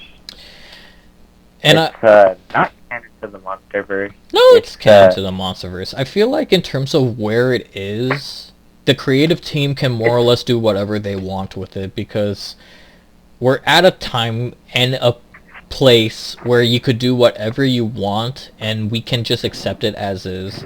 It takes place right after Kong Skull Island, the movie, so anything that it does won't affect it immediately. And also, the beginning of Godzilla vs. Kong is the first time we ever really see Skull Island since that movie, and it's like completely wrecked. So I think if you were to do something like, I don't know, like rip the island in half, or introduce a new mega species that threatens the island, that makes the skull crawlers look like, nothing. You could have it so that Godzilla appears on the island at one point. It's non-consequential because we already know where the island is going to go, and it's not like we can prove that stuff happened either way, because we're never going to visit Skull Island again past 2025 because it's already destroyed by the storm system, confirmed via Godzilla vs. Kong 2001. But yeah. Which also goes into a point which I'll talk about when we're like done this overall review. But yeah. What were you gonna say? I already forgot. Oh, I'm so sorry. It's okay. Yeah. And it's like in terms of its identity crisis, I think I think the subject matter is kind of all over the place, because for one, you have these characters, pretty likable characters too, that are kind of acting a little kiddish, a little childish, but they're acting like this where moments before they just saw a man get eaten by a giant crocodile and all that's left is his leg. I definitely feel like for season 2, I hope that the creative team figure out what they want Skull Island to be. And this also goes into the fact that this was made by Powerhouse, which is the same animation studio that did Blood of Zeus and Castlevania, which I think, you say things like that, and you think Skull Island animated series, and you automatically think of something else. And, this series is ultimately something so different from what I initially expected, given that initial press. Which, again, I don't think is a fault of the creators. I think it's just how these news articles were advertising the series as it was being developed. But yeah, what do you think of that? I think you make a good point. Yeah. And One of my biggest issues is Charlie. Like, he is the most annoying, like, freaking, like, you ever know those characters where you just, like, want to just slap them in the face? You need to see the bigger picture, Charlie. Yeah, I definitely think like Charlie is probably one of the weaker characters, which is a shame because he's kind of one of the main characters.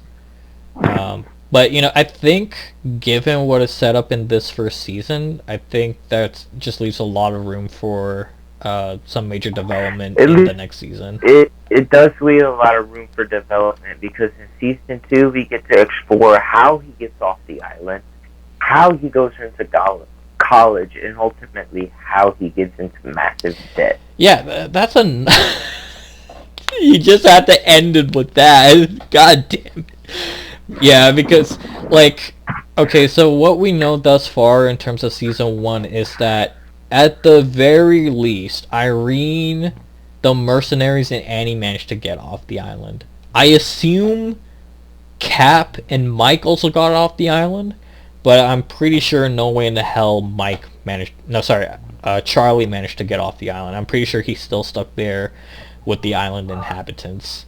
So, I kind of see where his arc is going to go. I could kind of see him appreciating the tribe that captured him. Again, it might be Iwi, but it could be another subcolony like the Spanish girl that we saw in the flashback episode. And, just, coming to, kind of like in the beginning of the episode where, Cap was talking about, explorers, adventurers. Charlie is probably going to go through an arc where he does become kind of that.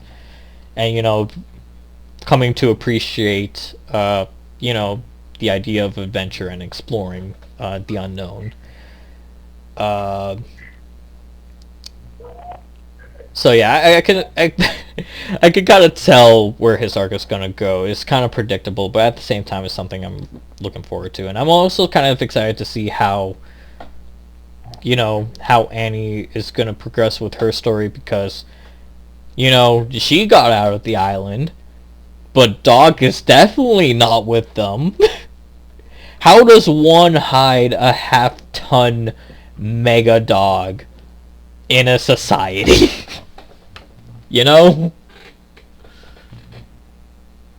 Okay, thank you, Nathan. Riveting commentary. The best.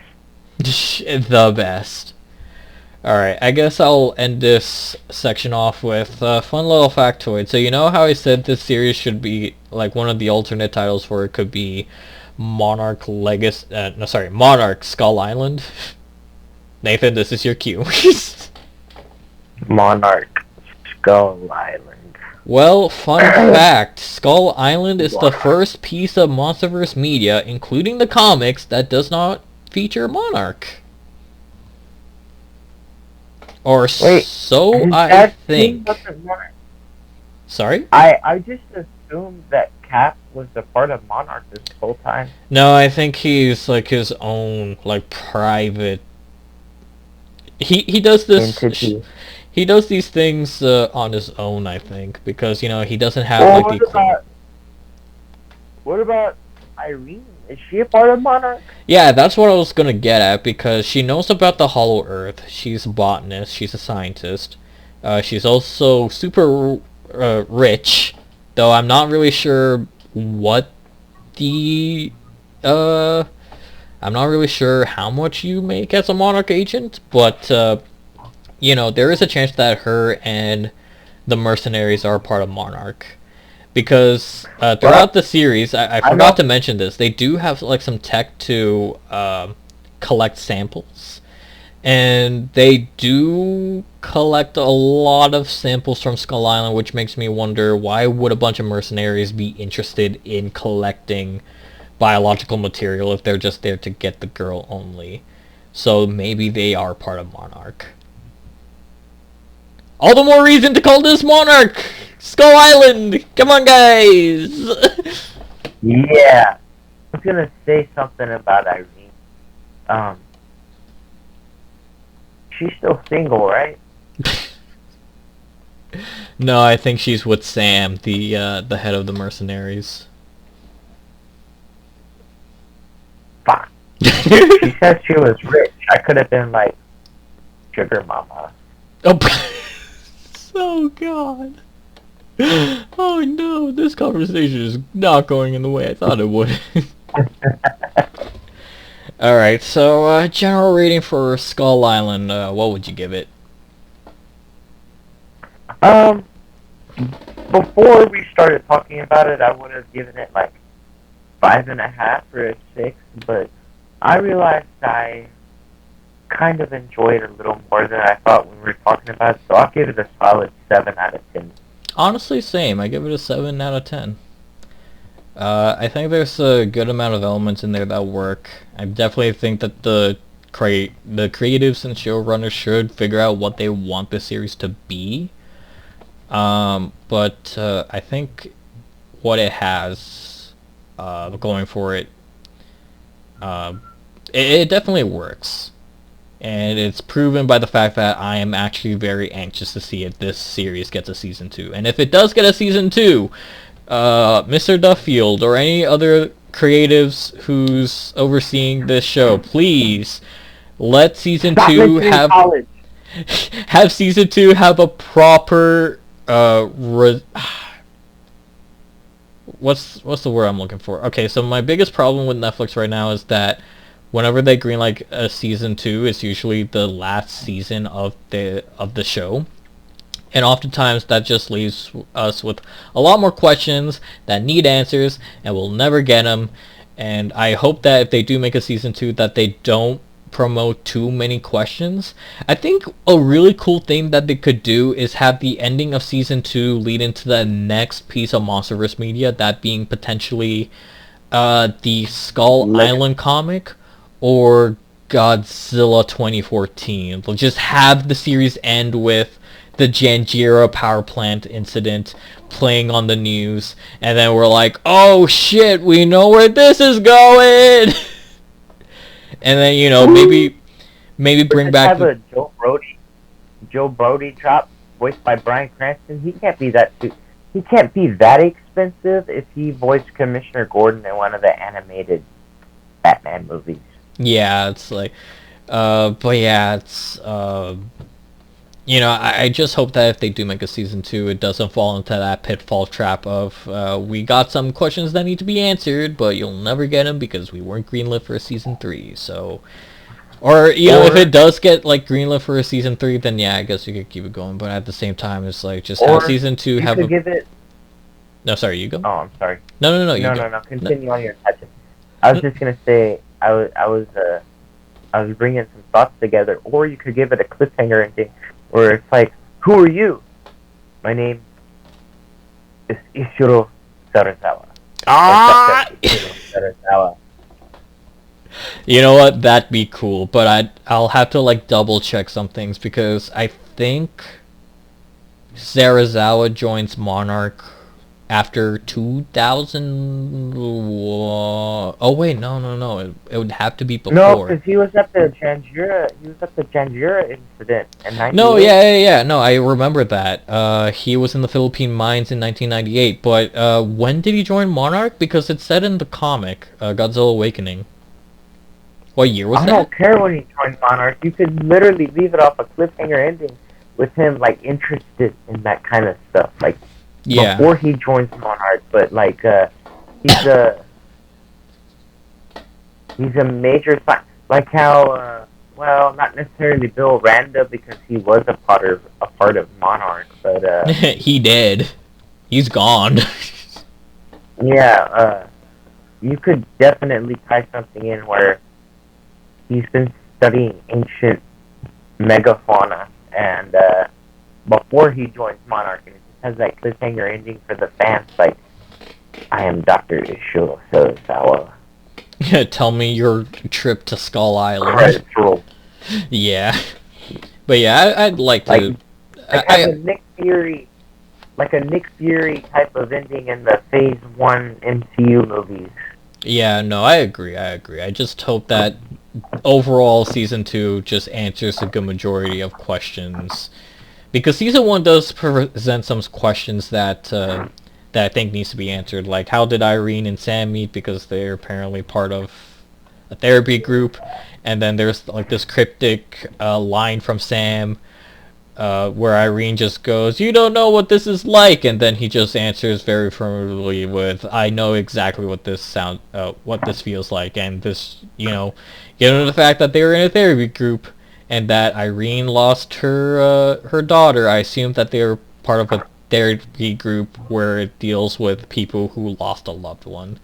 So I think that'd be like really interesting to know, and I can't wait to see where they go in terms of where they are now, back to society, back with other people. So yeah, hopes for season 2 and lots of concerns for the overall future of the show. But yeah, we'll talk about that in a bit when we're done and we cover everything. But yeah, let's move on to the next series, I guess. Penis, Parker. Wait, what? Have you ever seen Spider-Man: Homecoming? Oh. Penis, Parker. For a minute, I thought you were saying Gamera. I was like, oh, we are talking about Gamera. Gamera. This is going to be the weirdest transition between our Kong conversation to our Gamera conversation. Wait, we're actually talking about a story that's actually really good? Whoa, wait, hey. Disrespect Kong more. He is just a giant monkey. Okay, question. Yep. What do you think the general audience likes more? Monkey, turtles, or lizards? We're just talking about those things, or what they represent in the deeper context of this question? Just in general. That is a hard... okay, it's a tie between, like, monkey and turtle, I guess? Yeah, but I feel like most people are like turtles more than like monkey. Yeah, they like the monkey. I think in terms of overall entertainment, they'll get a kick more out of a monkey than they will a turtle, but I don't know, I feel like that's kind of disrespecting them. I think Gamera needs his due in the West. I think that's what's really going to make Kadokawa a lot of money and ultimately broaden the Gamera franchise. Personally, like, I think if any Western studio tries to do something as ambitious as making a Hollywood Gamera movie, that is a huge risk in my opinion. And sure, you have like the whole thing of kaiju films and media being more relevant now, but then again, can you really say any of the other projects outside of the MonsterVerse stuff, Godzilla and Kong, that really ended up making it? Like, Pacific Rim got close, but it still was beaten out by Grown Ups 2, and it more or less stays alive through a cult following. And then you have the other kaiju projects like Troll or Colossal that more or less just went under people's radars when they came out. I know Troll got pretty big because of Netflix, but at the same time... Wasn't Troll exclusively a Netflix film, though? Yeah. That's probably why. Yeah, probably. Alright, so, shall we talk about Le Turtle Show then? So, Gamera, depending on the iteration, but in this one, Gamera is the creation of an ancient advanced civilization as mankind's last hope. Alright, wait, hold up. I forgot to turn on my timer for an hour. Gotta cover this within an hour. Also, so I'm looking on Discord, and apparently our last call was almost 2 hours.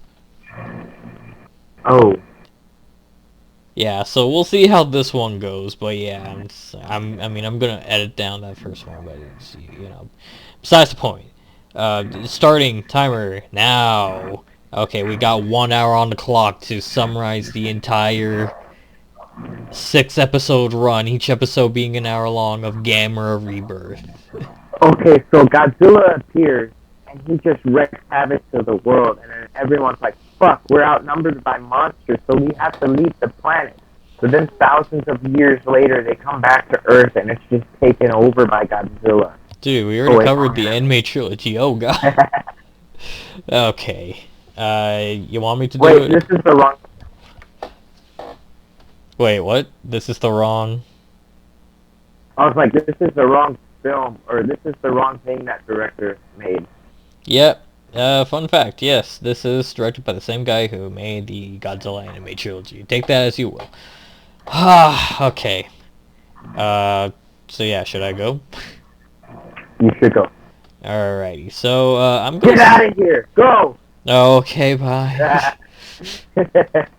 Okay, so, I'm gonna skip the first shot in this entire episode, mainly because we're going to see it again later, but to summarize it, it's just one of the main characters sitting on a beach, talking to some Jeff named Joe, and then we cut to the opening sequence. Quick question, what do you think of the opening song for Gamera Rebirth?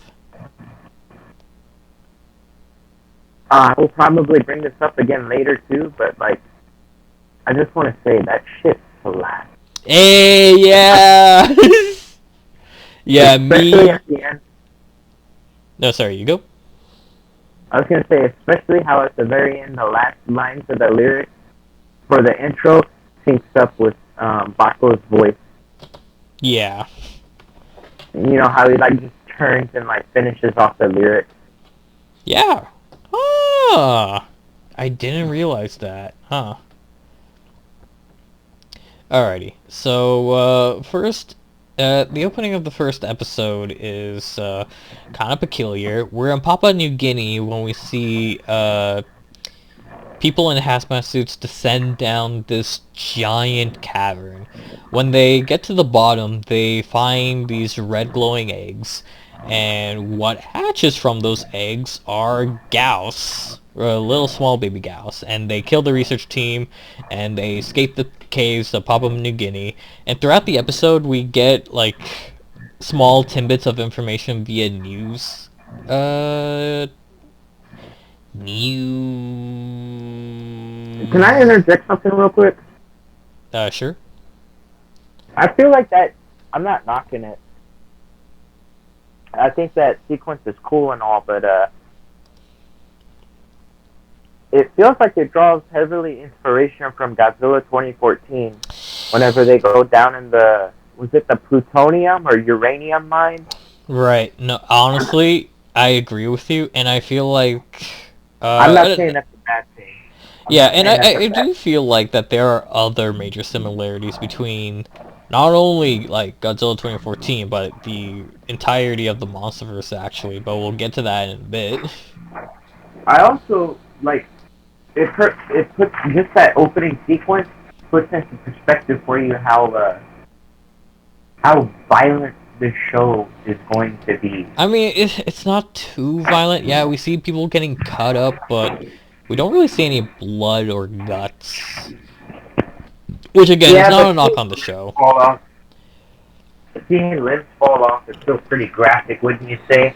Yeah. And don't we see someone's head fall off? Wait, sorry? Don't we see someone's head fall off? Oh yeah, true, later on. We also see someone get cut in half later, but yeah. So, I'm not, like... It's not, like, crazy violent, but for, like... It is violent. in the context of, like, Godzilla, Kong, Ultraman... This shows some pretty violent stuff for what happens to the people. Most of the time, the monster action is violent. Yeah. You don't really see the aftermath. The people getting hurt or killed. Of the people, yeah. Yeah. Okay, yeah, so they go down into this mine, they get killed by Gauss, and the Gauss escape, and we hear about the Gausses rampage through, uh, news broadcasts throughout the episode. So, you could be in a room with one of the characters, and then you just overhear the news. It's like, random creatures attack village in insert location here.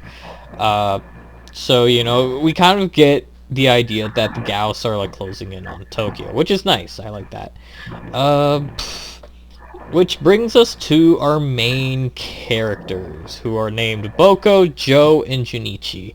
They're trying to save up enough money to buy a radio because Boko, I believe, is moving away, but this radio will keep them in touch, pretty much. So, near their hideout, like they return to their hideout to see if they have enough money. Then Joe, with all the money in the world, is like, hey, I got 100 more or 1,000 more yen. Anyway, so they're like, yeah, we're gonna buy this radio. So as they step out of their hideout, there's this turtle that needs saving. They end up saving it, and at one point I was thinking, oh my god, is that Gamera? Is this another Gamera the Brave situation? Not just Gamera the Brave, Gamera Super Monster. Wait, what happened in Gamera Super Monster? I didn't see that one. And okay, that one is basically worse than Godzilla's Revenge when it comes to the use of stock footage. But this little boy buys a pet turtle from the store. Well, he doesn't have any money for it. Right. So the store owner, she just gives it to him, and he takes it home, and his mom's like, yo, I don't want that yucky-ass turtle in my house. Go set him free so he can be happy with the other turtles. So he sets it free, and then, like, he has, like, all these dreams and stuff, and the power of his belief brings Gamera to life inside that turtle and turns him into... My turtle has transformed into Gamera! Yeah. I prefer Gamera the Brave. But yeah. Alrighty, so, as the episode continues, we're introduced to another character named Brody, and he is a bully in this first appearance. He ends up stealing the money from the trio, and so the lads just like go home defeated, and then they decide, you know what, fuck this, we're gonna beat that Hafu and get our money back, because apparently Brody is half American, half Japanese, thus Hafu.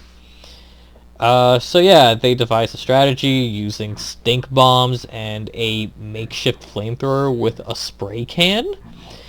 And this is like a small montage sequence, so we skip ahead to when they finally corner Brody and his gang at an arcade.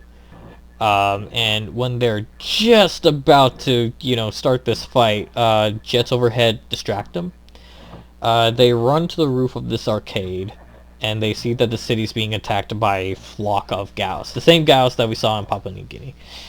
And while this is happening, they more or less just look on until they themselves get attacked by Gauss as well. And also, the military intervention between these fighter jets and these Gauss that are almost half the size of these jets goes terribly, because just one of these Gauss manages to take out two jets at the same time, which is... Man, who would have figured fighting Gauss would have gone terribly?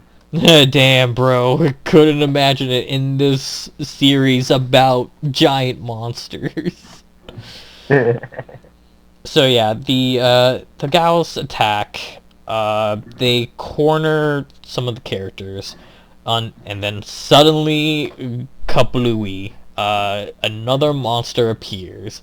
It's ya boy. It's the...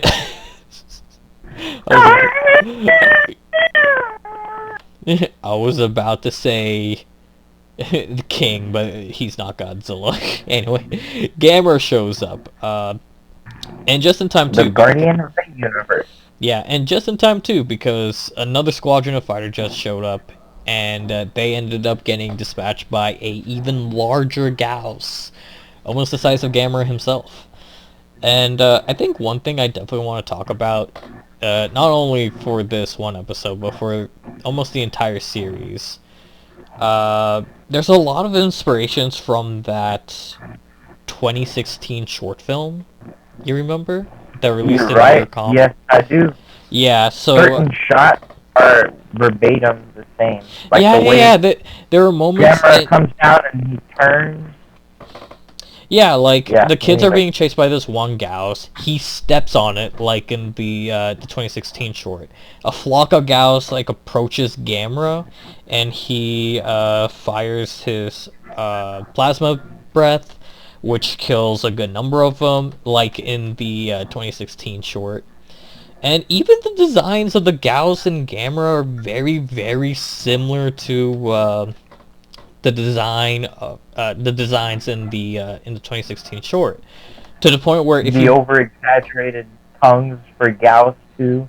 Yeah, and it's to the point where if you buy the making of Rebirth of Gamera or some of the supplementary materials, they even showcase some of the maquettes and models from that 2016 short. Specifically Gamera. I don't think they show Gauss, but yeah, it's good to know that that design is being utilized here, at least, instead of just being used for that one 2016 short. I'm just glad that something came from That 2016 short? that, yes. Because I remember when that short dropped and I was so psyched out of my mind. I was in 10th grade in high school whenever that teaser dropped, and I watched it and I was like, is this really happening? Is this really happening? And I waited like 8 months to hear something else from it, nothing. Then years went by, nothing. And then eventually I just forgot about it, and then like nothing. Yeah, nothing came of it. It was depressing. I was Oh, very yeah, sad. same. Yeah, But at same. least we got Gamera Rebirth. Yeah, something finally came out of it. Speaking of something coming out of something, there's this tank battalion unit that's briefly mentioned in the show, and they do nothing. I'm just gonna state this now because every now and then there's gonna be a small segment with them in each episode. It's like, hey, what are we doing? We're told to be held back. Okay. You know what? And they You do know that what in that's, almost every episode. You know what that's referencing, right? No. That's some major political referencing to the Western sanctions on Japan that have been on Japan for years after the events of World War II. Right. No, yeah, you're right. Huh. That's why Oh! it's a political it's like political drama. It's more familiar with the Japanese audience than it is the Western audience. But Yeah, that West almost went has completely over my head. impacted, Yeah. the West has severely impacted Japan's response to certain events. That's why in Shin Godzilla, it had a lot of the political dramatization of the Fukushima event, and it was criticizing the Japanese government's response to those kind of disasters. Yeah. So yeah, so Gamera fights the Gauss. Gamera kills Gauss. Gamera wins fight. Then Gamera retreats before being accosted, assaulted, bamboozled by the military. And when after that happens, something weird kind of occurs where Boku just mentions Gamera's name, which is kind of weird because this is the first time the character shows up. How does he know his name? We don't know yet.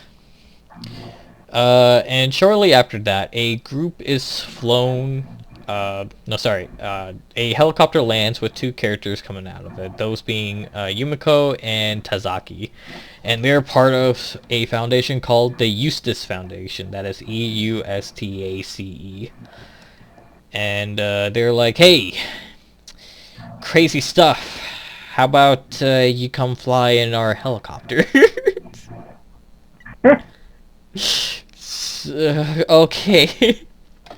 So they're flown. So the group is flown to the Eustace Foundation facility, where Yumiko and Tazaki tells the kids about the kaiju and how they seem to be particularly interested in children. Wee woo, wee woo. And seemingly how these 4 kids will, and I quote, save the world, as said by Yumiko. Save the world? Yeah. And Yumiko also shows the kids that they are well aware of the kaiju, and shows them shows the kids a photo of another kaiju that they found in another cavern called Virus. We'll get back to him in a bit.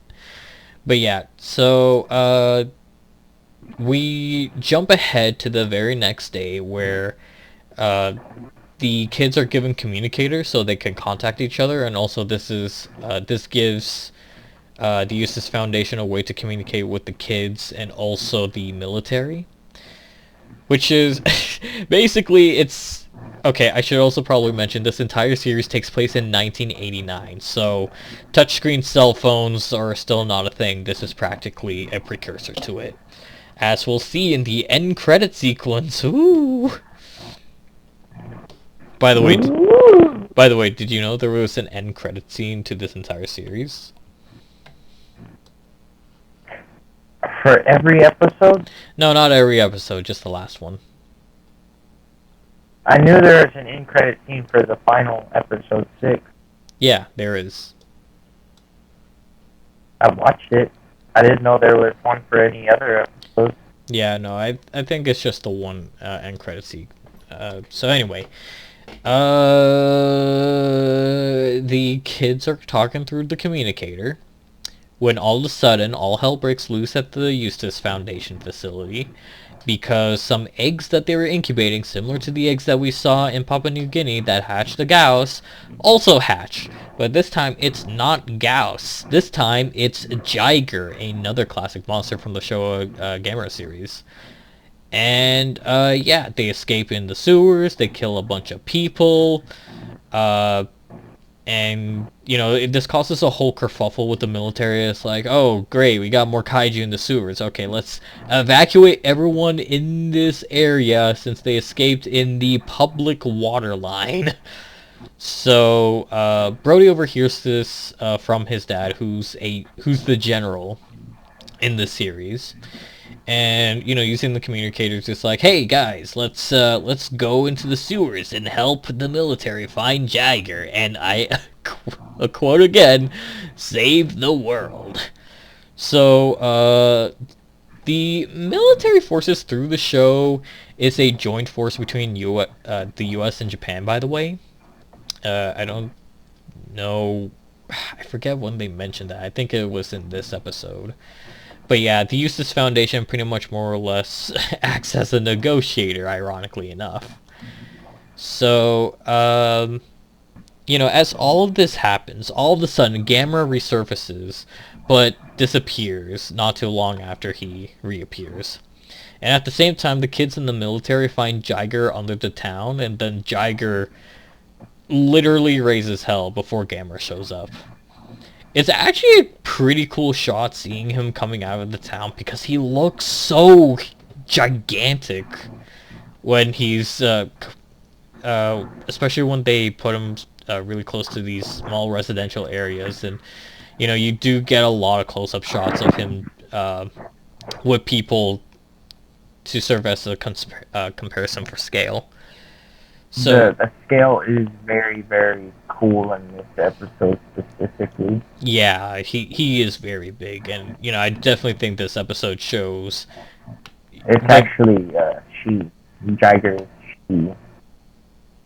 Oh, yeah, they really show how big these kaijus are in this series. Get your pronouns right, Raul. I'll get you canceled. Oh, okay, please don't. I'll try better. Okay, there is one note I do want to say about Jiger, and that's how... I don't know, did Jiger in the show era have these kinds of weird, crumbly, whiny noises? Yeah. Oh man, that just makes me like the character less. Be- the Jiger's always had like that kind of like that. I don't know, like for me it's just very weird and I don't think it works well for the character. You know, I'll save it for the end of this episode. I was gonna say something else. Yep. I'll save it for the end of this episode for discussing episode 2. Alright. So Jiger is going around making his weird noises, eating people left, right, and center. And, Gamera shows up and he starts fighting Jiger. But then the military is like, you know what? Creature with high defense, let's attack the turtle first. So they start shooting at Gamera, and then it's just this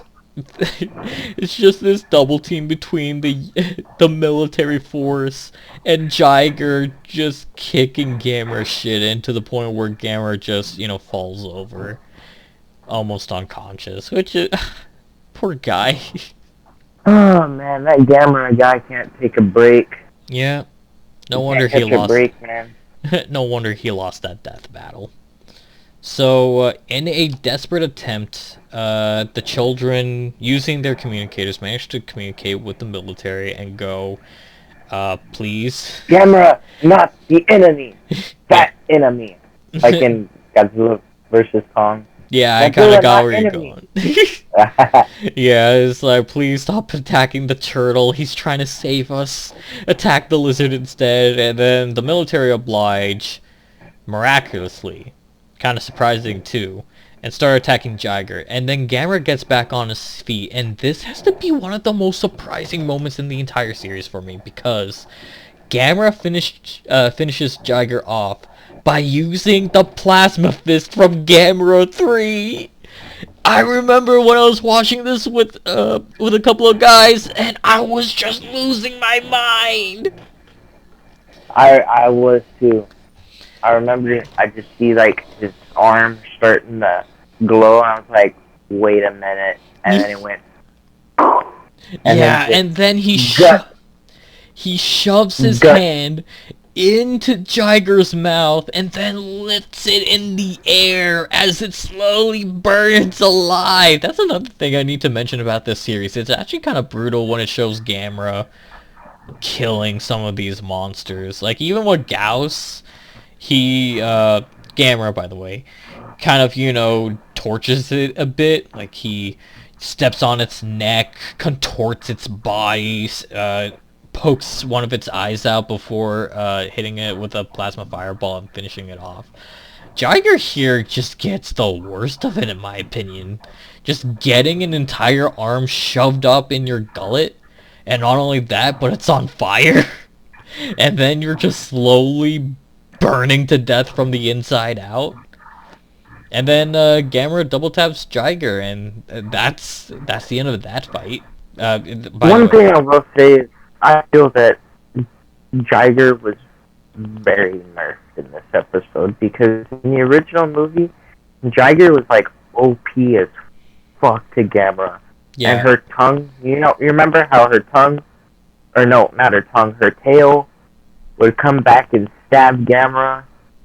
Well, in the original movie, whenever Jiger did that, that is actually how she reproduced. She'd lay eggs inside of her host. Yeah, it's an ovipositor, and it injects parasites, right? Yep. Yeah, I was getting that confused with Baragon's tongue, but I'm glad we got that sorted out. Anyways, so the episode ends with the kids being loaded onto a boat. And we get a look as to what the next monster is going to be, which is going to be Zigra, the giant shark-like kaiju. No, not Knifehead, Zigra. Speaking of Knifehead, we'll get to that in a bit. So yeah, while on the vessel, Yumiko explains Aurelium, which is this substance that the kaiju use as an energy source. And it pretty much more or less gives them power. It's basically what they need in order to survive. And how it might be connected to the kaiju in a deeper context than that. So, yeah, after that explanation and, being out at sea for a day, soon the kids find out that Zigra actually attacked a cruise vessel and ate some of the kids that and saw the initial fights between Gamera and Gauss and, later on Gamera and Shiger.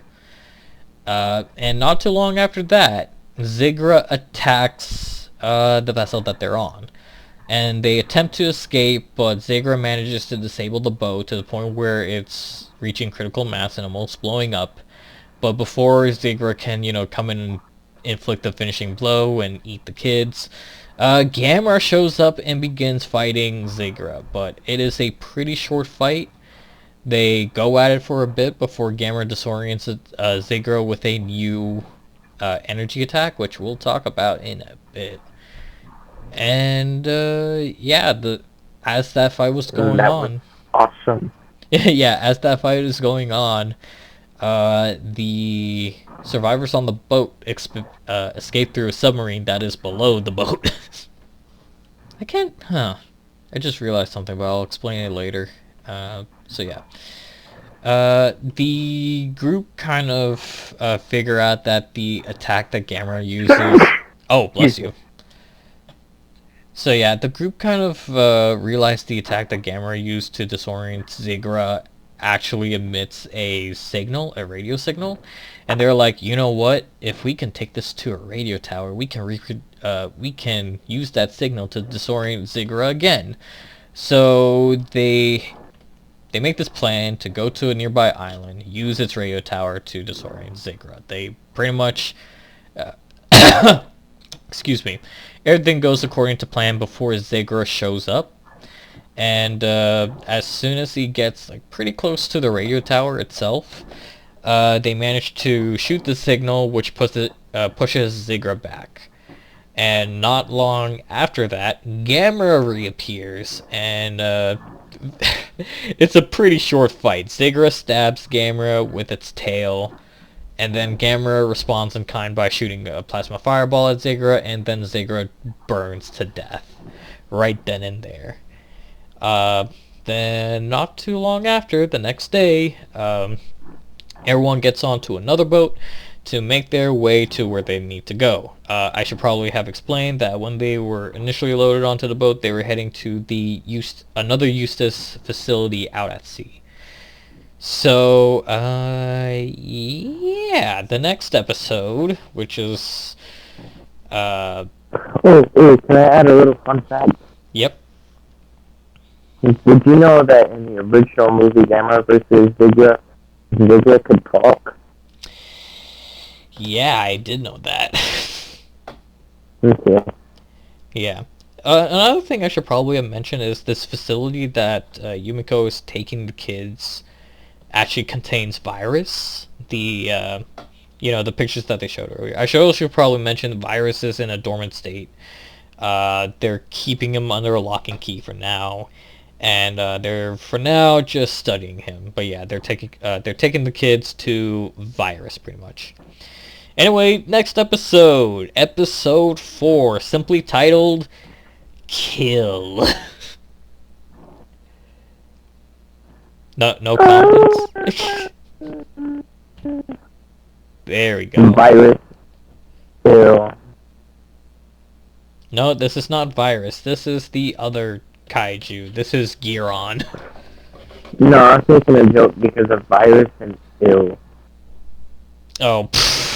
God damn it. Alrighty. Never mind. Yeah. Anyway, so when the kids make it to the facility, they're pretty much given a medical checkup. Like they get blood drawn. They what's the word? They do some questions as well. Basically your average medical tests before they are seemingly locked in a room. suspicious. And, this ends with, Boko and Joe having a bit of an argument, and the group of four are then split in half. Joe and Junichi go into the vents, like Among Us, while Brody and Boku stay in the room. And not too long after this, Giron attacks the facility, and as soon as Giron appears, Gamera shows up as well. And, it's just basic mayhem. Everyone is in peril. Everyone's running around like a chicken with its head cut off, pretty much. And speaking of chickens with their heads being cut off, Gamera gets his arm cut off. Gamera loses his arm. My boy Gamera. Yeah, Gamera gets messed up in this series, which is something you could tell from the trailers alone. But in the series, it gets especially brutal because in his fight with Giron, he loses an arm, he loses an eye, and Gamera is like at his wit's end. Oh yeah, and Giron stabs him and he gets through the guts. Sorry? I was like, he gets impaled, but one thing I want to point out too, did you notice that Guiron's design is even more like a knife in this one? Little bit, yeah. So yeah, Giron just lambasts Gamera, just one cut short from turning our boy into turtle soup. Before Gamera does a Hail Mary move, using his shell as a buzzsaw, and he cuts Giron in half before crashing into the ocean. Not gonna lie, this is probably my second, third favorite kaiju kill in the entire series. Oh. What do you think of how they incorporated or like the redo of Guiron's ninja stars that shot out of his head? Instead, it was like part of his body that shot out. I think it's a lot cooler, honestly. I like the idea that he has these projectiles that kind of uses his body almost as a chainsaw a ramp, and just shoots him off. I think that's pretty cool. And I like how it's kind of a complete reimagining of his like ninja star move from the original movie. So yeah, I think it's pretty cool. I like how they went about it. So yeah, after Giron dies, Boko and Ko make it to an elevator. By the way, like I know I said they split up and they went through events, but during all the chaos between Gamera and Giron fighting, they managed to meet up again in the ruined facility. And they go into this elevator, they go down it, and they're back in Virus's chamber. By the way, when they entered the facility at the beginning, they went down there to see Virus, and then they were locked into the room before going back down there. So when they're there, they find the Irelium that's out of its case, and Boko touches it, and then he gets a flash, almost like a projection, and not only he sees it, but also the other kids. And it's of this civilization from 100,000 years ago, and how they fed Virus kids to do a cleanse of the planet. And in this episode we are also revealed that the Foundation members, who more or less are throughout this episode, live on the moon, in a moon base. And we are also shown Emiko's true colors, because it turns out she's a villain. She's one evil bitch. Whoa, hey. Calm down. I mean, no, yeah, she does want to, like, cleanse the world, but her own ways. So, like, and that's another thing. So Emiko wants to overthrow the Foundation members because they did her dirty, specifically her auntie. Apparently her auntie killed her mom so she could get the position. So, not cool. So, yeah. The kids are found out, while they're in Virus's chamber. and they're caught and knocked out. And then Emiko proceeds to try and awaken Virus, pretty much. So throughout the series, they manage to collect samples from the other kaiju, but with those samples, they feed them to Giron, including another parcel, which we'll get into when we reach the last episode. So it's through this that we're also revealed that Boko has something called a minus code, which might be the reason how and why he's connected to Gamera. I should mention that in the fight with Giron, when Gamera loses his arm, Boko also winced in pain and, held his arm as if his arm was hurting. Slight nod to the Heisei Gamera trilogy. Or yeah, specifically Guardian of the Universe. Yeah, pretty much. Anyways, and, the Foundation members, along with Emiko, kind of stated how the minus code is pretty much how anyone can gain control of the kaiju. So Boku's important, and he's going to be Kaiju Chow in a bit. So the Foundation hopes to use the kaiju to cull the world's population for a better future for humanity. Now tell me, Nathan, where have we heard of this plan before? The Illuminati's plan for world domination.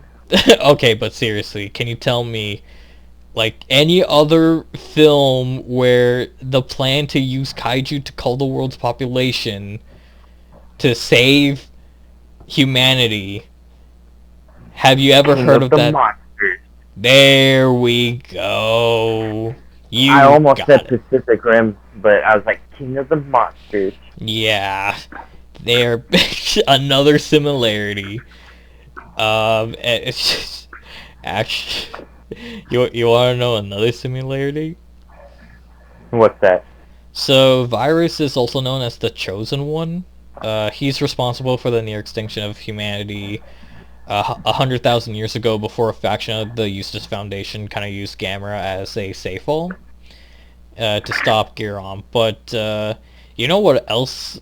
No, sorry, Virus. But you want to know what else Virus is known as in this series? The Golden Devil. Yeah, just like Ghidorah. Yes. From King of the Monsters. Yeah, look, he's catching on. Also, I think the the whole idea of this, I should probably also mention, the advanced civilization is responsible for making all the kaijus, including Gamera, so another similarity to the Heisei Gamera trilogy. Yeah. Can I add another tag? So you know how in the marketing for King of the Monsters, they left that tagline, "The devil has 3 heads." Yeah. And this one, Satan has 8 arms. Yeah. Put that on a shirt. Okay, so Satan has 8 arms. Yeah. Okay, I have a point here. So, Emiko's plan is to try to usurp the Foundation founders by sabotaging the moon base, holding back the supplies so they got no food on the moon, feed a secret monster to a Virus, we'll talk about that in a bit, and have Virus cull the world. Basically, this is her ultimate plan to usurp the Eustace Foundation and become the founding member. Where have I heard of moon bases where the elite live on the moon plotting for world domination? Breaking Bad. The Illuminati. I mean, yeah, the Eustace Foundation is very, very Illuminati-esque when it comes to, not only the way they talk, but also where they come from and how they present themselves. And they're like a freaking ancient elite class. Yeah. I cannot believe We have been here since the dawn of time. Yeah. Are you quoting Inside Job? No, I haven't even seen that. Because it really sounds like you're quoting Inside Job. Also, I find it I so... actually have not Yeah. Also, I seen find it. it so weird how we're almost down to 20 minutes, and I feel like I haven't talked as much for Gamera Rebirth versus Skull Island, the animated series. Because in retrospect, this should be shorter, but at the same time, we're almost approaching the full hour. Well, Maybe? No, sorry, you time go. flies when you're having fun. Yeah, true. Also, I think it might be because each episode is almost twice as long as one episode for Kong. No, sorry. Yeah. Yeah. I should probably mention each episode of Gamma Rebirth is about an hour long, which is kind of insane. I was not expecting that, That's but kind of I'm cool. not. I'm I not wasn't complaining. either. Yeah, I'm not I'm not complaining. complaining either. I Yeah. thought we were gonna for sure get like 20-minute episodes like on Skull Island and like maybe a 30-minute episode. I was not expecting 45 to freaking almost an hour in length for each episode. Of Gamma Rebirth, yeah. Okay. What if you put it into perspective? That's more hours of Gamera content than in Skull Island. at all from. No, I was gonna say that's more hours of Gamera content than we got at all in the 2000s. Because we got like maybe an hour and a half True. for Gamera the Brave. Oh yeah, true. Yeah. Okay, which brings us to the final two episodes of Gamera Rebirth.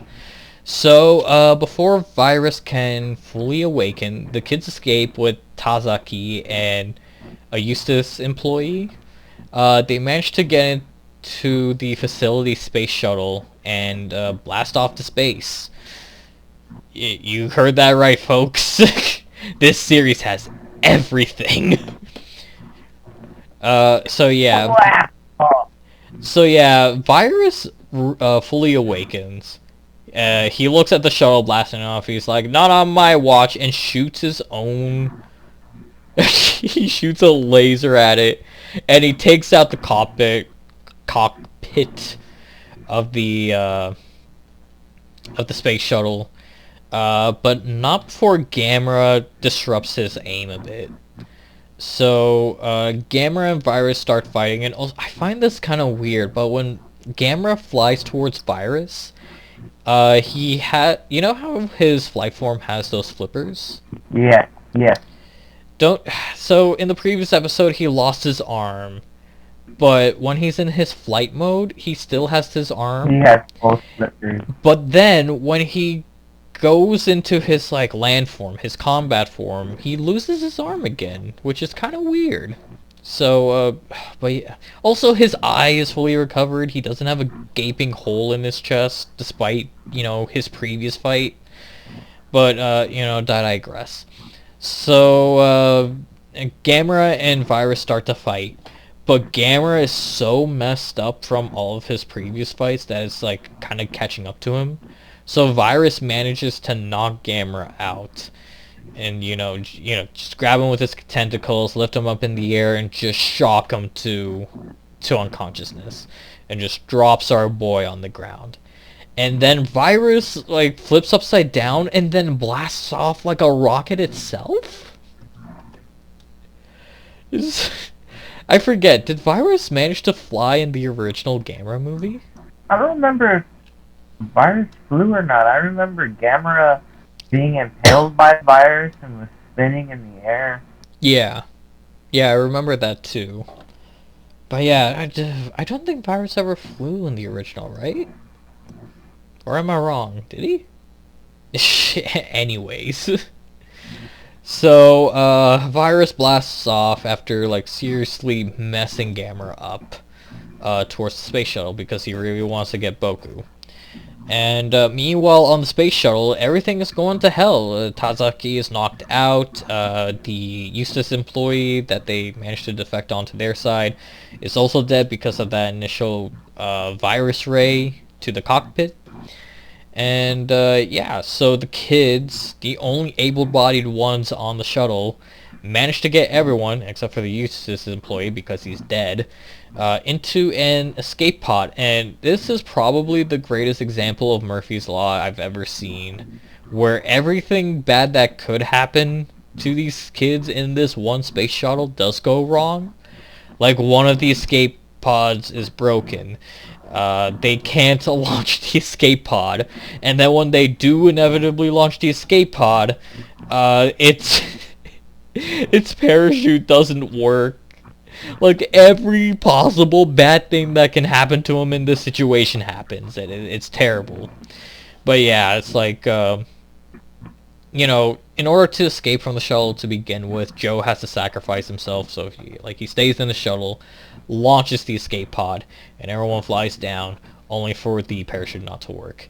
And as this is happening, Gamera gets really pissed off at Virus. He has an energy shield now, which again we'll talk about in a bit, and does a similar kill to Virus as he did with Gearon. He flies right through Virus, cutting the monster in half. Which is honest.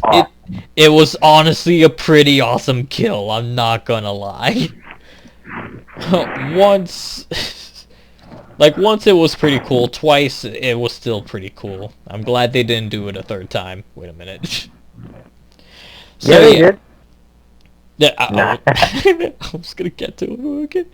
So yeah, Gamera kills Virus. He catches the escape pod, and they both crash to Earth. Everyone in the escape pod is fine, but Gamera is like pretty much at his end. He is incredibly injured. He's drained of energy. Our boy is dying, basically. So He's dying. Yeah. No. Gamera. Yeah. He can't die. Also, I should probably mention, the two halves of Virus find their way back to Earth. And that is important, because this is when the secret sixth monster is revealed in episode 6. I will say, that trailer wasn't lying. We did have 5 Kaiju, but at the same time they kind of lied, because it's a certain variant of the previous Kaiju, this being Gaios. But yeah, so, you know, at the beginning of the 6th episode, we see the Eustace Foundation. They see this, like, little special Gauss with, like, 6 eyes and fins for ears. And they're like, oh, we'll name this, after the bird that... I forget what it was exactly. I'm sick and I'm, like, losing brain cells as I'm going on. But, yeah, so this special Gauss is pretty much the contingency plan.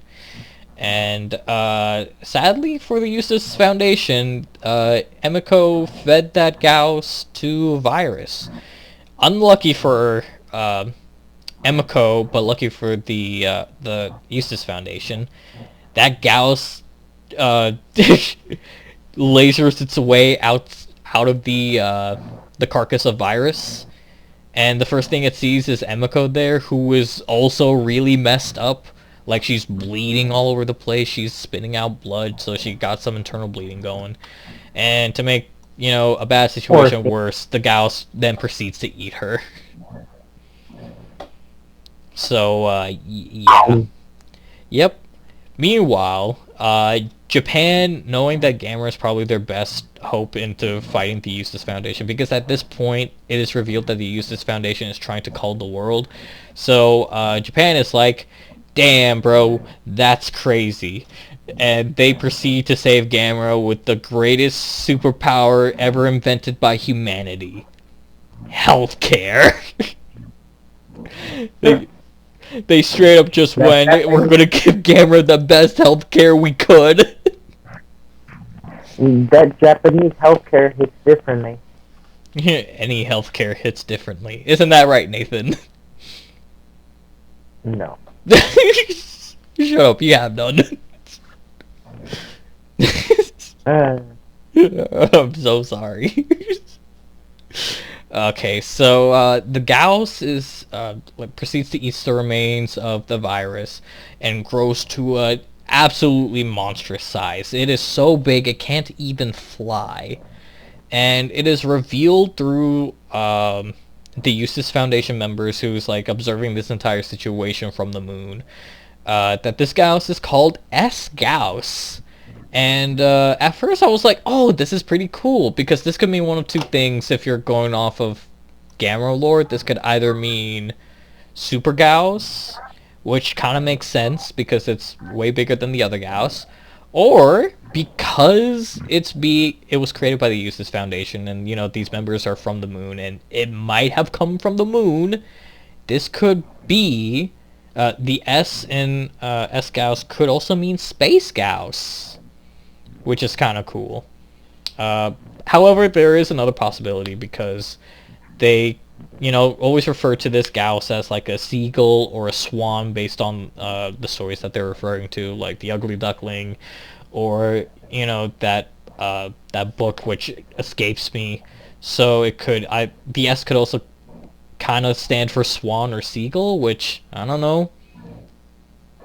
What do you think? It stands for Satan. Okay.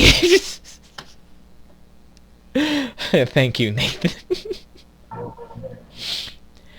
Anyways, so remember that tank battalion I told you about from episode 1 that shows up in almost every episode but does nothing?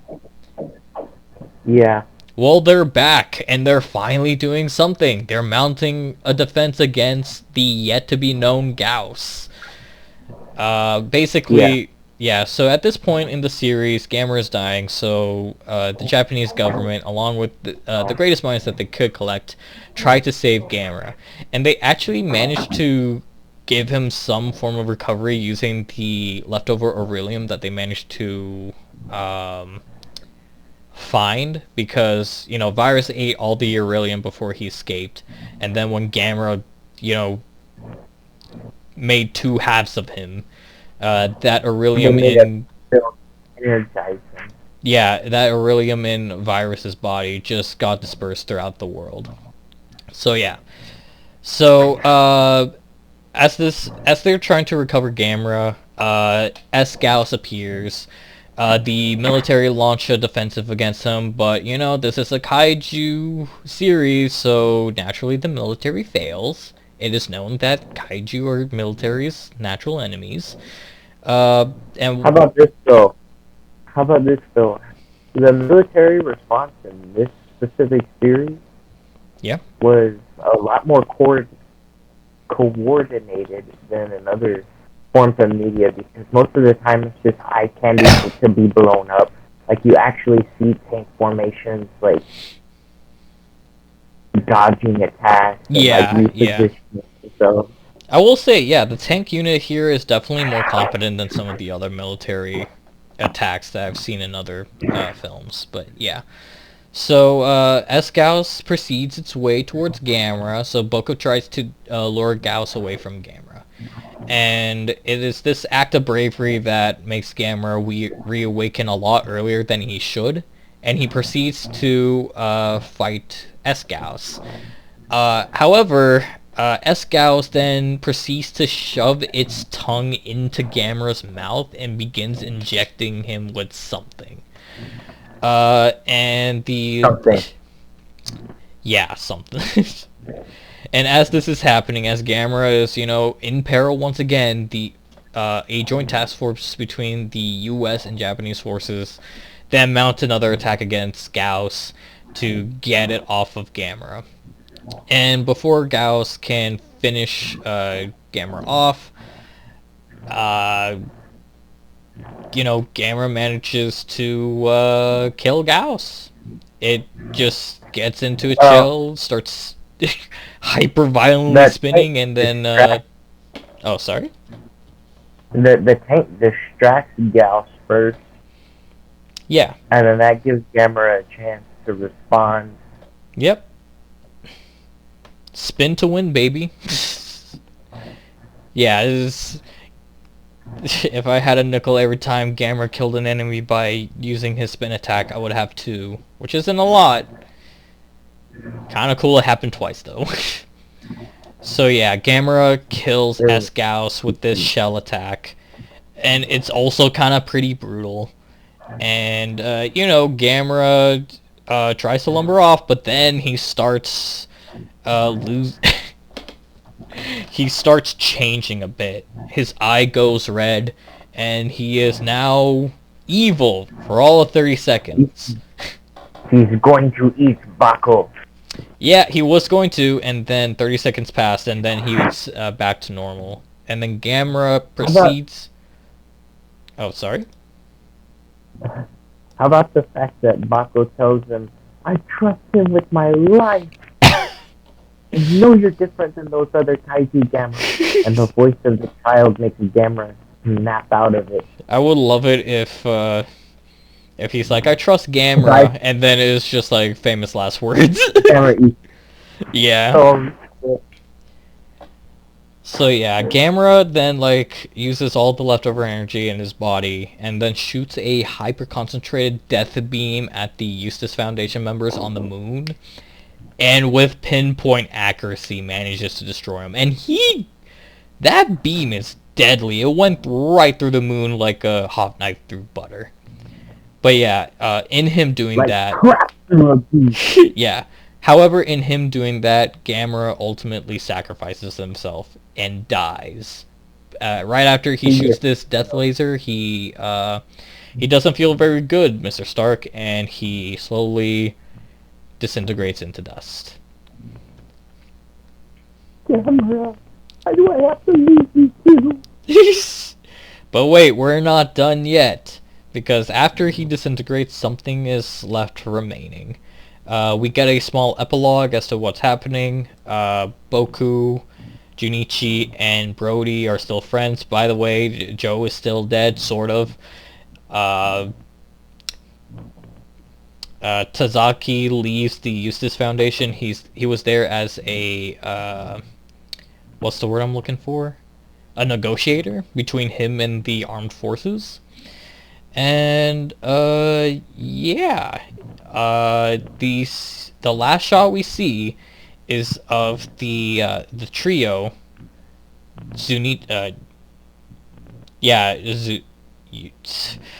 God damn it. The trio of friends seeing a baby Gamera in one of the Eustace Foundation facilities. And... That's Toto. Yeah. That is Toto. You know what? Probably. And yeah, by the way, I mentioned that there's an after-credit scene. Basically, Tazaki, using the technology from the Eustace Foundation, makes an iPhone and practically becomes Steve Jobs. And it turns out that Joe is probably still alive, but where, how, we don't know. Hopefully we get a season 2, and that is Gamera Rebirth. Boom, baby, 9 seconds to spare. We did it. Yeah, we did it again. And I am dying. He protected us. Now it's our time to protect him. So, a couple of things I do want to state about this series, because a couple of things happened. So, first off, Gamera has a bunch of new abilities in this series. So he has this energy pulse attack that he uses against Zegra and some missiles that were fired against him, and also against S-Gauss. He has this energy shell attack as well. This could be anywhere between when he finishes off Giron to Virus, and also S-Gauss. He also has this energy shield going on that he uses to deflect some attacks from S-Gauss and Virus. And apparently he could also somewhat control gravity, I guess? I think he also has the ability to regrow his limbs, but only in flying form. Actually, that's another thing. Yeah, he kind of has some low-key regeneration with his eye, because somehow he managed to get his eye back. And last new ability, that hyper-accurate death laser from Godzilla, the Polygon anime trilogy. Yeah, I think some of these abilities are cool, but I think something like the hyper accurate death laser, it doesn't feel like Gamera to me, you know? Yeah, it was too atomic breath. Yeah. Uh, but in terms of how he would have finished off the Eustace members, I don't know. Maybe he could have flown up to the moon and did a self-destruct attack, I guess. But I don't You know know what would have been cool? what. You know what would have been cool too? Instead of a beam, is if he pulled the Gamera Q and like just opened up his Oh abdomen yeah, he could have fire. done the plasma cannon on his chest. Yeah, he could have done that. Huh. Maybe we should write the next Gamera series. Another thing I kind of want to mention is, despite the trailers showcasing it, Gamera never uses that new roar from the trailers. You know? I'd have to rewatch the trailer. I don't remember the different roar. Yeah, I'll send it to you if you remind me. But yeah, one last thing I do want to note is that after the series was released, both Skull Island and Godzilla Singular Point started trending on Netflix again. Hopefully, Gamera was trending higher than those two, though. Maybe it was, maybe it wasn't, but it helped those two other series to trend. So yeah, I kind of like that. Hopefully we get season 2 for all 3. Alright, Yeah, so, you're right. alright, so yeah, general thoughts and criticisms of the first season of Gamera Rebirth. Go. Okay, well, I get that most Gamera movies follow children, but it wasn't horrible, but I felt it hyper focused on them too much. Yeah. It's basically, have you ever seen Stand By Me? I heard it described as like Stand By Me meets Gamera. Yeah.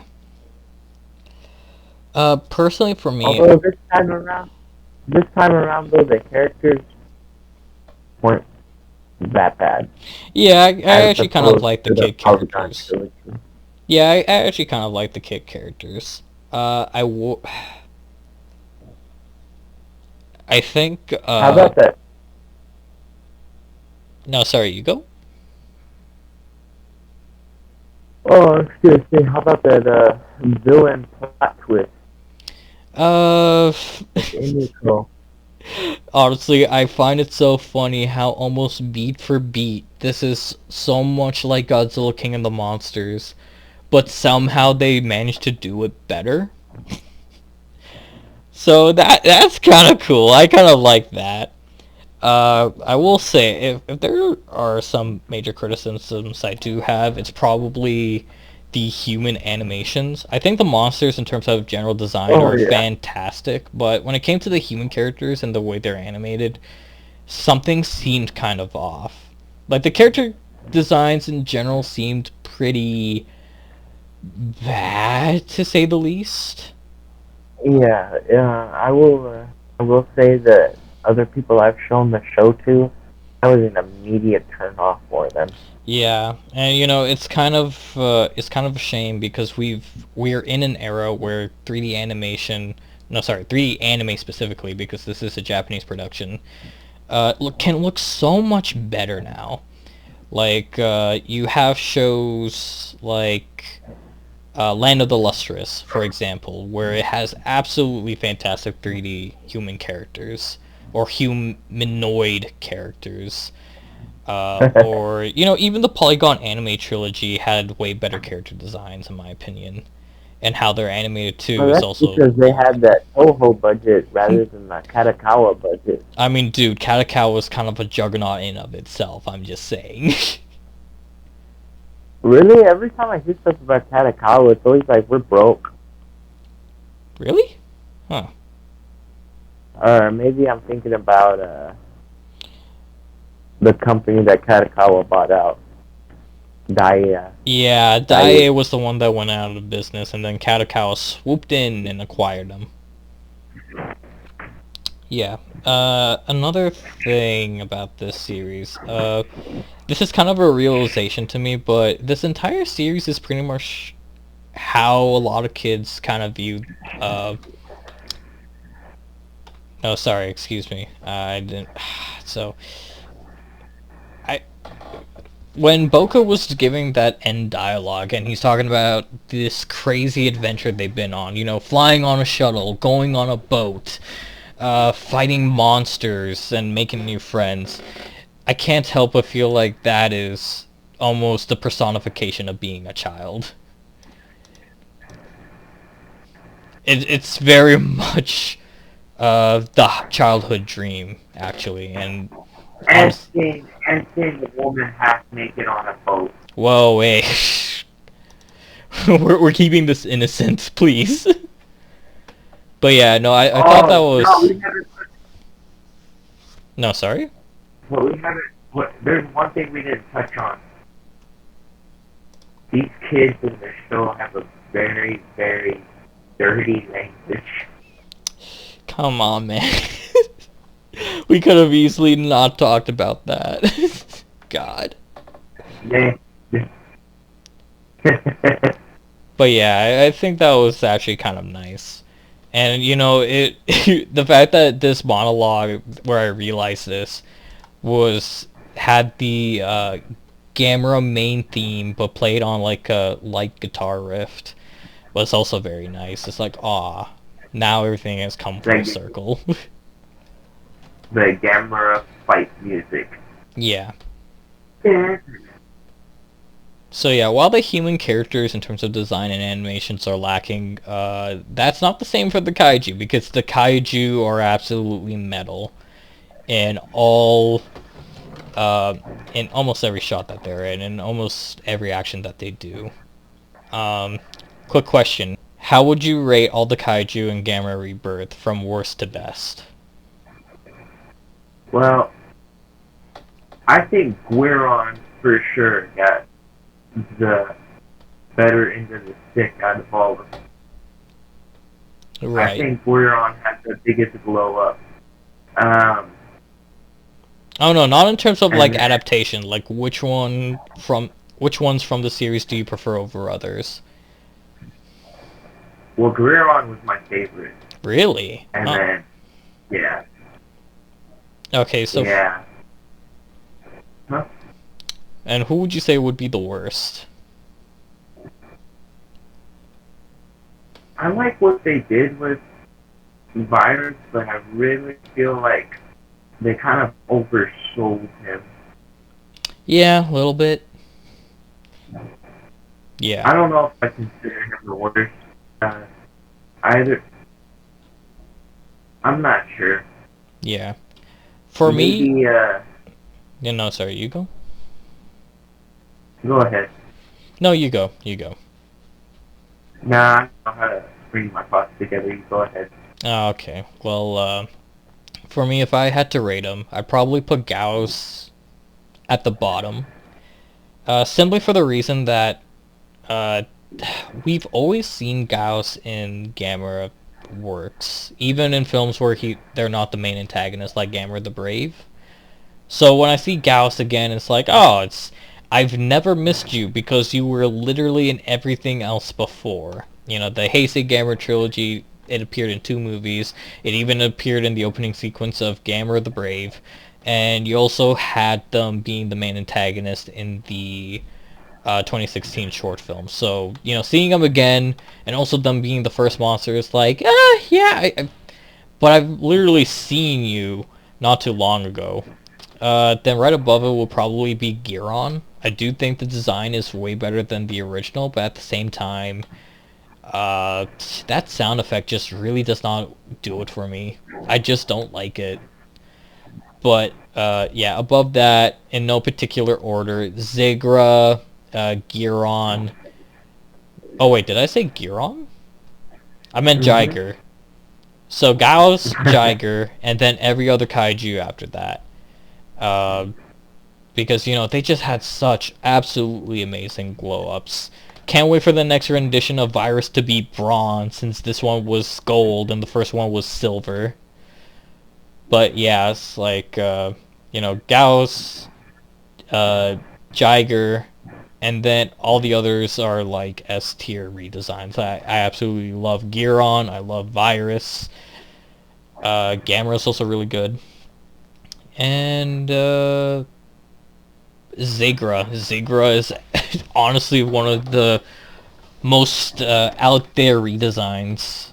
Since the original one is more based on a shark, but this one is based more on like a stingray. But yeah, it's a really cool design. I really like all the kaiju, including Gamera. Gamera was very much needed. Yeah. Alrighty then. What would you rate this series out of 10? I would want to give it a 9 out of 10, but I feel like it doesn't deserve that. But the monster action in this is absolutely awesome. Yeah. It is absolutely awesome, and the writing is not great, but it's pretty good. Maybe Yeah. I'll go with a high 8. A high 8, huh? A high 8. I'd probably put it in the same ballpark as Skull Island, personally. I think I'd give it a 7 out of 10.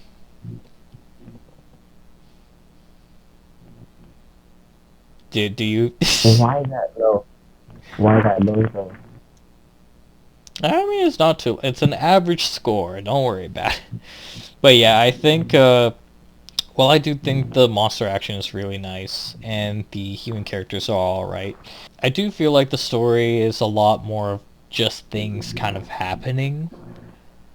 There's no real setup to certain things, like Boku being the minus code, for example, or how these specific children are what make the kaiju kind of go apeshit and want to get them all. I feel like a lot of things just happen by chance. And I just kind of wish there was just a lot more setup. But, yeah. Like, even another example, the S-Gauss that appears in the last episode, no setup for it whatsoever. It just kind of appeared. It's like, I was the secret villain all along. It's like, oh, would have been nice if we had some setup. But yeah, it's like, not enough setup, too much payoff, I guess. So, yeah, I'd give it like a 7 out of 10. Alrighty. So you didn't like it? No, I liked it. I guess No, I'm just kidding. I guess I just didn't like it as much as you did. But, yeah. So, that is the end of that. We did it. We covered both Skull Island and Gamera. Which brings us to... I want to keep this discussion short because I am seriously dying over here. I am going to feel this tomorrow. But anyway, excuse me. I guess one thing I do want to discuss is the potential for a season 2, or the likelihood of a season 2. And, as this is usually the part where I say, as of recording this episode, we have no news for a season 2 for Skull Island or Gamera Rebirth. And while that is half true, we have no news regarding Gamera Rebirth's debut, how well it did. So that's kind of in the air still. But we do have some news on a potential Skull Island season 2. So I got this I sent this article to you, Nathan, but I got this from comicbook.com, and it's with Brian Duffield, who is one of the head creators of Skull Island. And this interview was conducted in the release of his new film, No One Will Save You, which, by the way, is actually kind of good.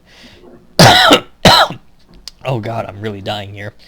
Okay, so, the article reads, Skull Island took the Monsterverse in an animated direction with its debut on Netflix earlier this year, and the creator behind it all has opened up about Skull Island's potential future as part of Legendary's Monsterverse expanding with all sorts of new projects. It was announced that Skull Island would be explored with a new animated series showing off more of Kong during his time on the titular island, With the debut of the animated series on the streaming service earlier this year, fans are anxious to find out whether or not Skull Island would be returning for a season 2 someday. Speaking with comicbook.com's Jamie Girac from the now released No One Will Save You, sorry, I'm really dying here, on Hulu, Skull Island series creator Brian Duffield opened up about the possibility of a potential continuation, with Duffield knowing that it's complicated but also revealing that he believes Skull Island's story will continue but doesn't know where or how due to the overall expanding monsterverse and the stories now popping up taking the universe in some new ways. And this next part is just a excerpt from the interview. So, general question, will Netflix's Skull Island get a season 2? And Duffield responded with, it's a really complicated answer, Duffield began. I think the story will continue somehow, and I don't know where or how. The Legendary Monsterverse is really interesting, and I'm really excited for Monarch Legacy of Monsters on Apple... And I'm really excited for Monarch Legacy of Monsters on Apple that my buddy Matt Chapman did, and I really love working on the show too. It's funny. It's like I'm talking about it. It's like talking about it is spoiling other things that I've nothing to do with, so I have no idea what it's going to look like or be. So yeah. What do you think? Think ambiguous. Yeah. I mean, naturally, it's the way to go. At the same time, I think his concern of, Skull Island possibly contradicting some events from the rest of the MonsterVerse is kind of a... I don't view that as a concern because, like I said before, it's in a place and time where it doesn't touch anything else. Skull Island is such an isolated location, and, it's to the point where if you were to cut the island in half, no one will know, because the next time we see Skull Island, it is covered in that storm where no one can really explore the island anymore. Yeah, excuse me. But yeah, there's a little bit more in this article if you want me to continue. I already know the plot of season 2, though. So what's going to end up happening is Charlie's going to be stranded on the second island, and it's even more dangerous. And he's just like, we got to get back. You'll be safe on Skull Island. Oxymoron of a statement. God damn it. But yeah, it's like, yeah, no, continue. We'll be safe on Skull Island. Okay, but taking this a little bit seriously, what do you think about Duffield's comments? I find it kind of interesting that he feels any remark he makes will be spoiling something else. Yeah, I will say. Perhaps something else. Alright, go ahead. No, you go. I was going to say perhaps what he's getting at is there is a season 2 planned, but what they're setting up right now is going to set up for that. He can't talk about what season 2 is because it would spoil what other things are in development right now. You know what? Coming to fruition. You know what? Since you mentioned that, I might as well finish this interview because he does mention something about season 2. So, continuing on this excerpt, elaborating on Skull Island's complicated place in the Monsterverse and its continuation, Duffield continued with, complicated, but will probably make sense in the future. It has nothing to do with me or Skull Island 2. It's, by the way, that's T-O-O, not T-W-O, not the number. It's really it's really funny, and I just had lunch with Shackman the other day, and we were kind of being like, this is, who knew? these things can get so complicated, but complicated in a universe way, not in a legal way. Okay. For those concerned, Duffield did mention that Skull Island Season 2 has scripts done, but doesn't know what kind of shape the project will take due to the changing monsterverse. But as the monsterverse is evolving and growing, sometimes things have to change. I had a ton of fun on that show. It was like my dream COVID project. Yeah, sorry, hold up. I'm getting lost here. COVID started and I started writing that show. Yeah, but there's a second season. All the scripts are done, so I don't know what that will look like, but I'm sure something will happen with it at some point. I just have no idea what it will look like or be. And this brings me to we're gonna do a proper episode on this when we can. I just need to organize some. I just need to get you, David, and a couple of other guys organized before we can get started on it. But Monarch Legacy of Monsters. Bryan Cranston. Maybe. Oh, contact his agent. Please don't come on. But yeah, slight spoilers for the Monarch Legacy of Monsters trailer. It looks like it might take place on Skull Island, but it was around the time Bill Randall was still alive, so can't really be too interfering with the Skull Island animated series. So yeah. Skull Island Season 2 in the air. Gamera Rebirth, no confirmation yet. Godzilla Singular Point, maybe. I don't know. But yeah, I guess that's our reviews and overlooks on the two Netflix Kaiju series. I'm so sorry, I'm actually dying here. It's alright, me too. Yeah, any final words, any final notes? We are living in the golden age. Well, the second golden age of Kaiju media. Yeah. And just take the time to enjoy it. That's all I ask from everyone who's enjoying them. Because I do feel like sometimes people just get a little too carried away with certain things. Like before the film even came out, I mean, hell, it's not even out while we're recording this. People just straight up saying they're not going to check out -1 in theaters. Listen, man, there was a time when I was growing up and never thought I'd see a Godzilla movie in theaters. And no, these are Godzilla fans too. All I have to say is just take the opportunity to smell the roses.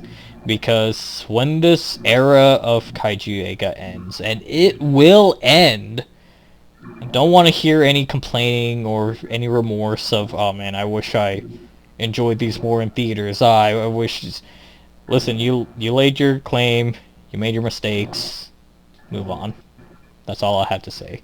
Enjoy what you have while it lasts. But, yeah. Any final comments, Nathan? No, okay, fantastic. I'm sorry, what was that? No, don't worry about it. I just said if there were, any other comments you want to, pass on. No, not really. I think I said my piece. Yeah. Well, this is us, TheLonecolony, and we'll see you all next time. Next Thursday. No. It's not going to be that quick. It's not going to be that quick. But yeah. November 1st, for whenever I go watch Godzilla 2000 in the theater. Oh yeah, you lucky duck. Alright, till next time, everybody.